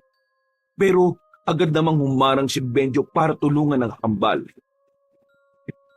Nakailag ang magkapatid sa kinuwang pagkatake ni Miyong. At nang makahanap naman ng tamang pagkakataon ng kambal, agad-agad nilang inatake ng sabay si Miyong. Tinamaan ang aswang sa balikat at sa dibdib. Pero kahit na ganon, hindi pa rin nagpapatalo ang lalaki. Nagagawa pa nitong tumawa-tawa at asari ng 2 bata. Pero sa mga pagkakataong ito, walang panahon para sa laro si Benji at Benjo. Gusto na agad tapusin ng magkapatid ang laban na yon. Kaya naman, hindi pa man nakaka-recover si Miyong ay dali-dali na itong pinagtatataga ng magkapatid. Tinamaan ng aswang sa kung saan-saan na nagdulot dito para bumagal. Hingal na hingal si Miyong. Halatang halata na kahit na anong gawin ito, hindi ito makakapalag sa kambal. Anong klase mga nilala kayo? Hindi ako makapaniwala na mga musmus lang ang gagawa nito sa akin. Pero kahit na mapas lang niyo ako rito, alam ko na hindi kayo mananalo kay Mang Leo. Hindi kayo ubra sa Harimon doon. Papa, Ninong Alfred, pwede po bang ipikit yung mga mata nyo? Ha? Bakit anak? Sundin niyo lang po ako. Agad na ipinikit ng dalawang lalaki ang kanilang mga mata. Maya-maya pa, narinig na lamang nilang dumaing ang aswang na si Miyong. Marahan silang dumilat. Bumungad sa kanilang umaagos na ang dugo ng lalaking aswang mula sa leeg nito. Wala na itong buhay. Hindi na rin gumagalaw. Papa, wala na po mga aswang na ito. Patay na po sila. Pre, natapos na rin yung laban. Wala pa rin tayong nagagawa. Mga anak, ayos lang ba kayo? Ayos lang naman po kami. Sabi ni Benjo, ngayong gabi, makakarap na rin po natin ng Harimon doon. Kaya maganda po tayo Mas maganda siguro kung umanap na muna tayo ng ibang lugar na pwedeng pagpahingahan. Baka madamay ang mga tao kapag bumalik tayo sa atin eh. Meron po kong alam na lugar na pwede natin puntahan. Agad silang naglakad paalis. Sa kalagitnaan ng gabi, nagtungo sila sa isang lumang kubo. Maayos ang kubo. Malinis din ang paligid nito at nakatabas pa ang mga damo. Benji, sigurado ka bang walang nakatira dito? Bakit parang ang ayos naman dito? Kapag kami lang po ang naiiwan ni Benjo sa bahay, dito po kami tumatambay. Kami po nagdinis ng lugar na ito. Sinasabi ko na nga ba't meron kayong hindi sinasabi? Isipin niyo na lang po, Papa, na kung hindi kami lumalabas noon, edi wala po tayo ngayon dito. Oo nga naman, pre. Magpasalamat ka na lang. O di salamat. Naalarma silang tatlo nang makita nilang tila sumakit ang ulo ng batang si Benjo. Sinindihan na ni Benji ang malaking gasera na naroon. Inalalayan nila si Benji na makapasok sa loob. Anak, anong nangyayari sa'yo? Benji, anong sabi niya? Papa, may nakita na naman siya. Nakita niya ang Harimon doon. Marami daw po itong sinaktan at pinatay. Ang sabi pa niya, mangyayari daw ang lahat ng yon kung hindi natin siya mapipigilan ngayon pa lang. Anak, gagawin natin ang lahat para matalo ang aswang na yon. Huwag kayong mag-alala. Tutulong na kaming dalawa ng Ninong Alfred nyo. Hindi po, Papa. Mas maganda po kung iiwas kayo. Mamamatay po kayong dalawa eh. Hindi pwede. Mapapahama kayong dalawa. Pa, malakas ang Harimon doon. Hindi nyo din po siya kakayanin kahit kalabanin nyo siya. Isa pa, mahirapan lang kami ni Benjo kung iintindihin pa namin kayo eh. Are, tama si Benji. Sa ngayon, kailangan natin magtiwala sa kanila. Kahit na gustong-gusto sumama ni Gibo, ay wala na rin siyang ibang magagawa. Napagtanto niya na totoong magiging pabigat lamang silang dalawa sa dalawang bata. Ipangako niyo sa akin na makakabalik kayo ng ligtas ha, Benji, Benjo. Papa, sige na po, umalis na po kayo. Halika na kasi pre, ulit mo rin eh no. Kailangan niyo pong umalis, malapit na pong Harimon doon. Nag-aalangan tumakbo ang dalawang lalaki. Palingon-lingon pa sila sa likuran habang papalayo sila sa kinaroroonan ng dalawang bata. Malakas ang kaba ni Gibo. Natatakot siya na baka yun na ang huling sandali na makikita niya ang kambal. Pero sa kabilang banda, pilit niyang kinukondisyon ng kanyang utak na kailangan niyang pagkatiwalaan ng dalawang bata. Pre, yun na yung Harimon doon oh. Pre, Oh, bakit ka tumigil? sige na. Mauna ka na. Ha? Baliw ka ba? Sabi ni Benji, kailangan na nating umalis. Pre, hindi ko kayang iwan si Benji at Benjo sa ganung kalagayan. Ay naku, kulit mo naman oh. Yun nga ang mas makabubuti sabi ng anak mo pre. Isipin mo na lang ha. Kanina wala naman tayong nagawa. Ngayon pa kayang mas malakas yung kalaban nila. Kaya nga dapat nandun ako kasi mas malakas ang makakalaban nilang dalawa. Pre, hindi ko kaya manood lang eh. Nababahala ako na baka wala na akong dat na anak. Bakit? Wala ka bang tiwala sa kanila? May tiwala ako sa kanila. Pero minsan, hindi sapat ang tiwala ko para masiguro kung ligtas sila. Gagawin kong lahat na makakaya ko para protektahan sila. Dahil nangako ko kay Sonia na kahit na anong mangyari hindi ko hayaang mapahamak ang mga anak ko. Sige na, diyan ka na pre. Uy! Umalik ka dito! Binilikan ni Gibo ang mga anak niya. Wala na siyang pakialam kung gaano kalakas ang aswang na aabutan niya. Basta ang tanging tumatakbo na lamang sa kanyang isipan ay ang makatulong sa kambal. Nang makabalik na siya, nakita niyang kaharap na ng 2 bata ang harimondon. Hindi na muna siya lumabas. Hahanap siya ng tamang pagkakataon kung paano niya papaslangin ang malakas na aswang na yon. Kayo pala ang 2 batang kumuha sa itim na kahon. Nasaan ang itim na kahon? Ibalik niyo sa akin kung ayaw niyong... Matagal na pong wala yung itim na kahon. At kung ano man ang laman nun, sinunog na namin. Anong sinabi mo? Sinunog na namin para wala na kayong mapakinabangan pa. Sa sinabing yun ni Benji ay nagsimula ng magalit ang matandang aswang. Nang gagalaiti na ito, humaba na ang mga kuko.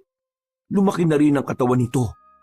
Unti-unti na rin naging ulo ng baboy ramo ang ulo nito. Magbabayad ka sa ginawa mong bata ka! Pati na rin ikaw na hindi nagsasalita! Huwag mong dinuduro si Benjo ha. Hindi mo alam na mas malakas yan kaysa sa akin. Eh wala akong pakalam kung sino sa inyong 2 malakas. Dahil pipinuhin ko kayo at itutupi ko kayong 2 sa 8. Dahil sa laki ng katawan ng harimondon, parang yumayanig kapag naglalakad ito. Nung mga sandaling yon, nakita ni Gibo na tila hindi man lang kinakabahan ng 2 bata. Parang kalmado lang. Parang hindi nakakaramdam ni kaunting takot. Magsisisi kayo ako ang kinalaban nyo! Nang makalapit na ang harimondon sa 2, nagawang makailag ni Benji at Benjo. Gamit ang kanilang itak, tinaga ni Benjo ang aswang na si Leo sa hita. Sinundan naman ito ng taga ni Benji sa bandang likuran. Nung mga sandaling yon, akala nila ay tatabla ng aswang. Pero tumawa lang ito na malakas. Tila hindi man lang naramdaman ang hiwa na kanilang nagawa. Ha! Anong akala nyo? Mapapatay nyo ako gamit ang simpleng itak na yan? Para nyo lang akong kinikiliti eh! Benjo, mukhang di na natin kailangan ng itak na ito. Binitiwan ng 2 ang kanilang sandata. Nagtaka naman ang aswang habang si Gibo naman nababahala dahil hindi nila alam kung ano ang gagawin ng 2. Gayong wala na itong magagamit na pamatay sa aswang. Lalabas na sana siya sa kanyang pinagtataguan pero pinigilan siya ni Alfred. Pre, wag. Hayaan mo na muna sila. Saka ka na lumabas kapag may tamang pagkakataon na. Uy, bakit ka bumalik? Malamang, di naman kita pwedeng hayaan na lang dito. Napalingon sila nang marinig na umaangil ng malakas ang harimondon. Dinakmaan ng aswang na si Manong Leo si Benji. Nahawakan nito sa damit ang bata. Akmang ibabalibag nito si Benji pero sumulpot naman agad si Benjo sa gilid. Isang malakas na suntok ang pinakwalan ni Benjo sa tagiliran ng harimondon. Sa lakas ng suntok, naramdaman pa nila Gibo at Alfred ang malakas na hangin. Napatras ang harimondon nang maramdaman ang epekto ng ginawa ng bata. Ang sabi ni Benjo, hindi pa yun ang pinakamalakas ha. At ang sabi ko naman, mukhang sa ganitong paraan ka namin matatalo. Anong karapatan niyong saktan ako? Ako ang hari ng mga aswang! Isa akong harimondon! Kaya hindi ako matatalo lang ng mga kagaya ninyo! Muling tumakbo si Leo. Sinalubong naman ito ni Benji. Sinuntok ni Benjo ang aswang pero sa pagkakataon namang ito, biglang nakailag na ang aswang. Paglingon ng batang si Benjo, isang suntok ang sumalubong sa kanya. Tinamaan si Benjo sa katawan. Tumilapon ang bata patungo sa puno. Lalabas na sana si Gibo pero nang makita niyang nakabangon agad ang bata, napangangan na lamang siya. Tingnan mo nga. Mukhang matatalo ba ng aswang yung kambal kung ganyan sila kalakas? Tingnan mo, nakabangon pa oh. Nung mga sandaling yun, nagtaka na rin ang aswang.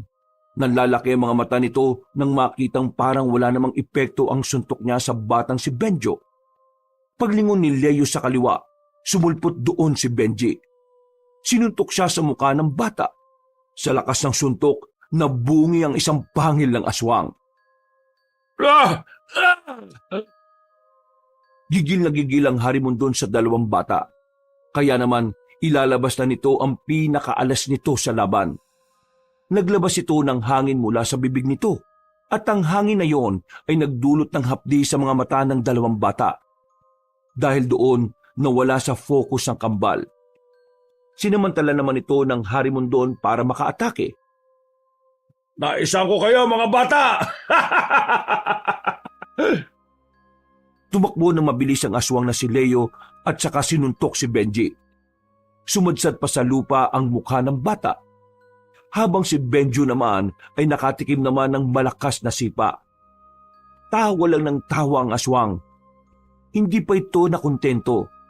Sunod-sunod na suntok ang pinakawalan nito sa dalawang bata. Sa liit ng katawan ni Benjo at Benji, talagang naramdaman na ng kambal ang epekto ng suntok ni Leo. Sinasabi ko naman kasi sa inyo hindi nyo kakayanin ng isang kagaya ko. Mas mabilis kayong dalawa, pero mas mautak ako sa inyo. Masyado pa talaga kayong bata. Marami pa kayong kakainin bigas. Ngayon, katapusan nyo ng dalawa. Ako ang harapin mo! Hindi na nakatiis pa si Gibo. Lumabas na ito sa kanyang pinagtataguan. Ang tanging hawak niya lamang ay isang itak na kinakalawang pa. Kahit na nanginginig pa ang tuhod. At sino ka naman? Ako nga man ng dalawang batang yan. Ako ang harapin mo! Sigurado ka ba sa sinasabi mo? Sa itsura mong yan, parang wala ka namang magagawa. Tingnan mo nga yung tuhod mo, nanginginig. Nanginginig ang tuhod ko sa sobrang galit sa mukha mo. Marami ka pang daldal. Sige, uunahin na kita. Tumakbo ang Harimondon patungo kay Gibo. Nang malapit na ito sa kanya, kumuha siya ng lupa at saka isinaboy sa mukha nito. Dahil doon ay napuwing ang Harimondon at nawala ito sa wisyo. Hindi na nagsayang pa ng pagkakataon si Gibo. Agad na niyang itinarak ang hawak na itak sa dibdib nito. Paghugot niya, kita niyang gigewang-gewang na ang aswang na yon. Benji! Benjo! Tinatablan siya ng itak! Ngayon na! Kahit malabo pa ang paningin ng dalawang bata, mabilis nilang kinuha ang itak na nasa lapag. Dali-dali nilang nilapitan ng Harimondon. Itinarak din nila ang itak sa dibdib nito.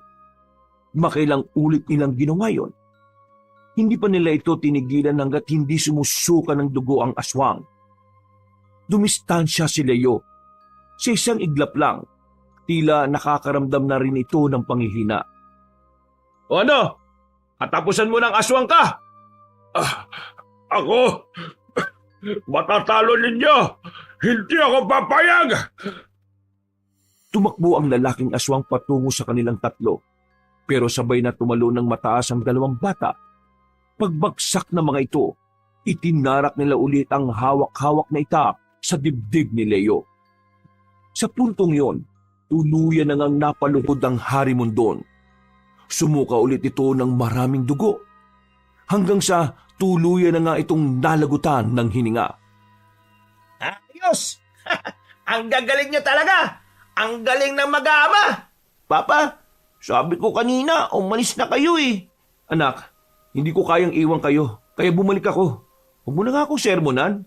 Hindi natin matatalo ang aswang na to kung di natin nalaman na sa dibdib siya dapat saksakin. Sabi ni Benjo, si Ninong Alfred nanood lang. Oo, sinunod ko lang naman ang sinabi niyo ah. Walang sisiyan ah. Ngayong napas lang na natin ang aswang na ito, ano nang susunod na gagawin natin? Kailangan na lang po nating sunugin ang katawan niya para siguradong hindi na po siya mabubuhay. Naganap sila ng mga tuyong dahon at saka sinilaban nila ang katawan ng Harimondon kasama pa ng iba pang mga aswang na napas lang din nila. Habang pinagmamasdan nilang nasusunog ang mga bangkay, hindi na napigilan ni Gibo na tanungin ng dalawang bata. Benjo, iiwan niyo na ba kami ng mama niyo? Alam po namin na binabagabag po kayo ng bagay na yan.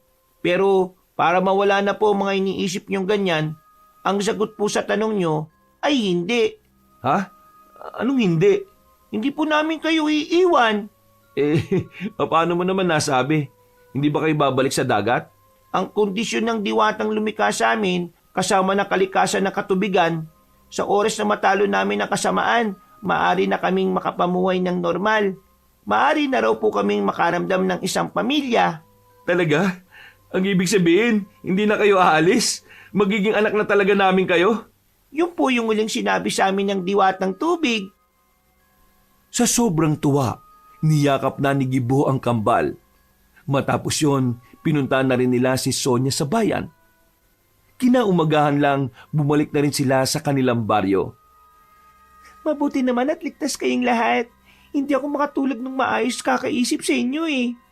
Ay nako, kung nakita mo lang kung gaano kagagaling itong mga anak natin, baka maging proud ka talaga. He, tumigil ka. Hindi na sila lalaban sa aswang, no? Huli na yon. Mama, marami pong salamat sa tiwala niyo sa amin ni Papa. Salamat din po sa suporta. Pinapangako po namin na ngayong wala na mga aswang, magiging normal na anak niyo na po kami. Normal ba yung ganyang magsalita? Pre naman, ya mo na. Ito naman oh. Ay, sorry. Nagtawanan na lamang sila ng mga sandaling yon. Walang paglagyan ng kaligayahan ang lalaking si Gibo. Hindi pa rin siya makapaniwala na nalagpasan nila ang lahat ng pagsubok na dumating sa kanila. Sa ngayon, sinusubukan na nilang makabangon at mapaunlad ang kanilang buhay. Kahit na mahirap, masaya sila.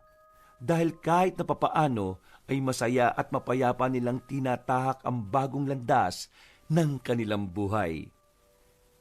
Wakas. Diyos ko, saan ka ba galing? Kanina pa ang lakas-lakas ng ulan, ngayon ka lang dumating.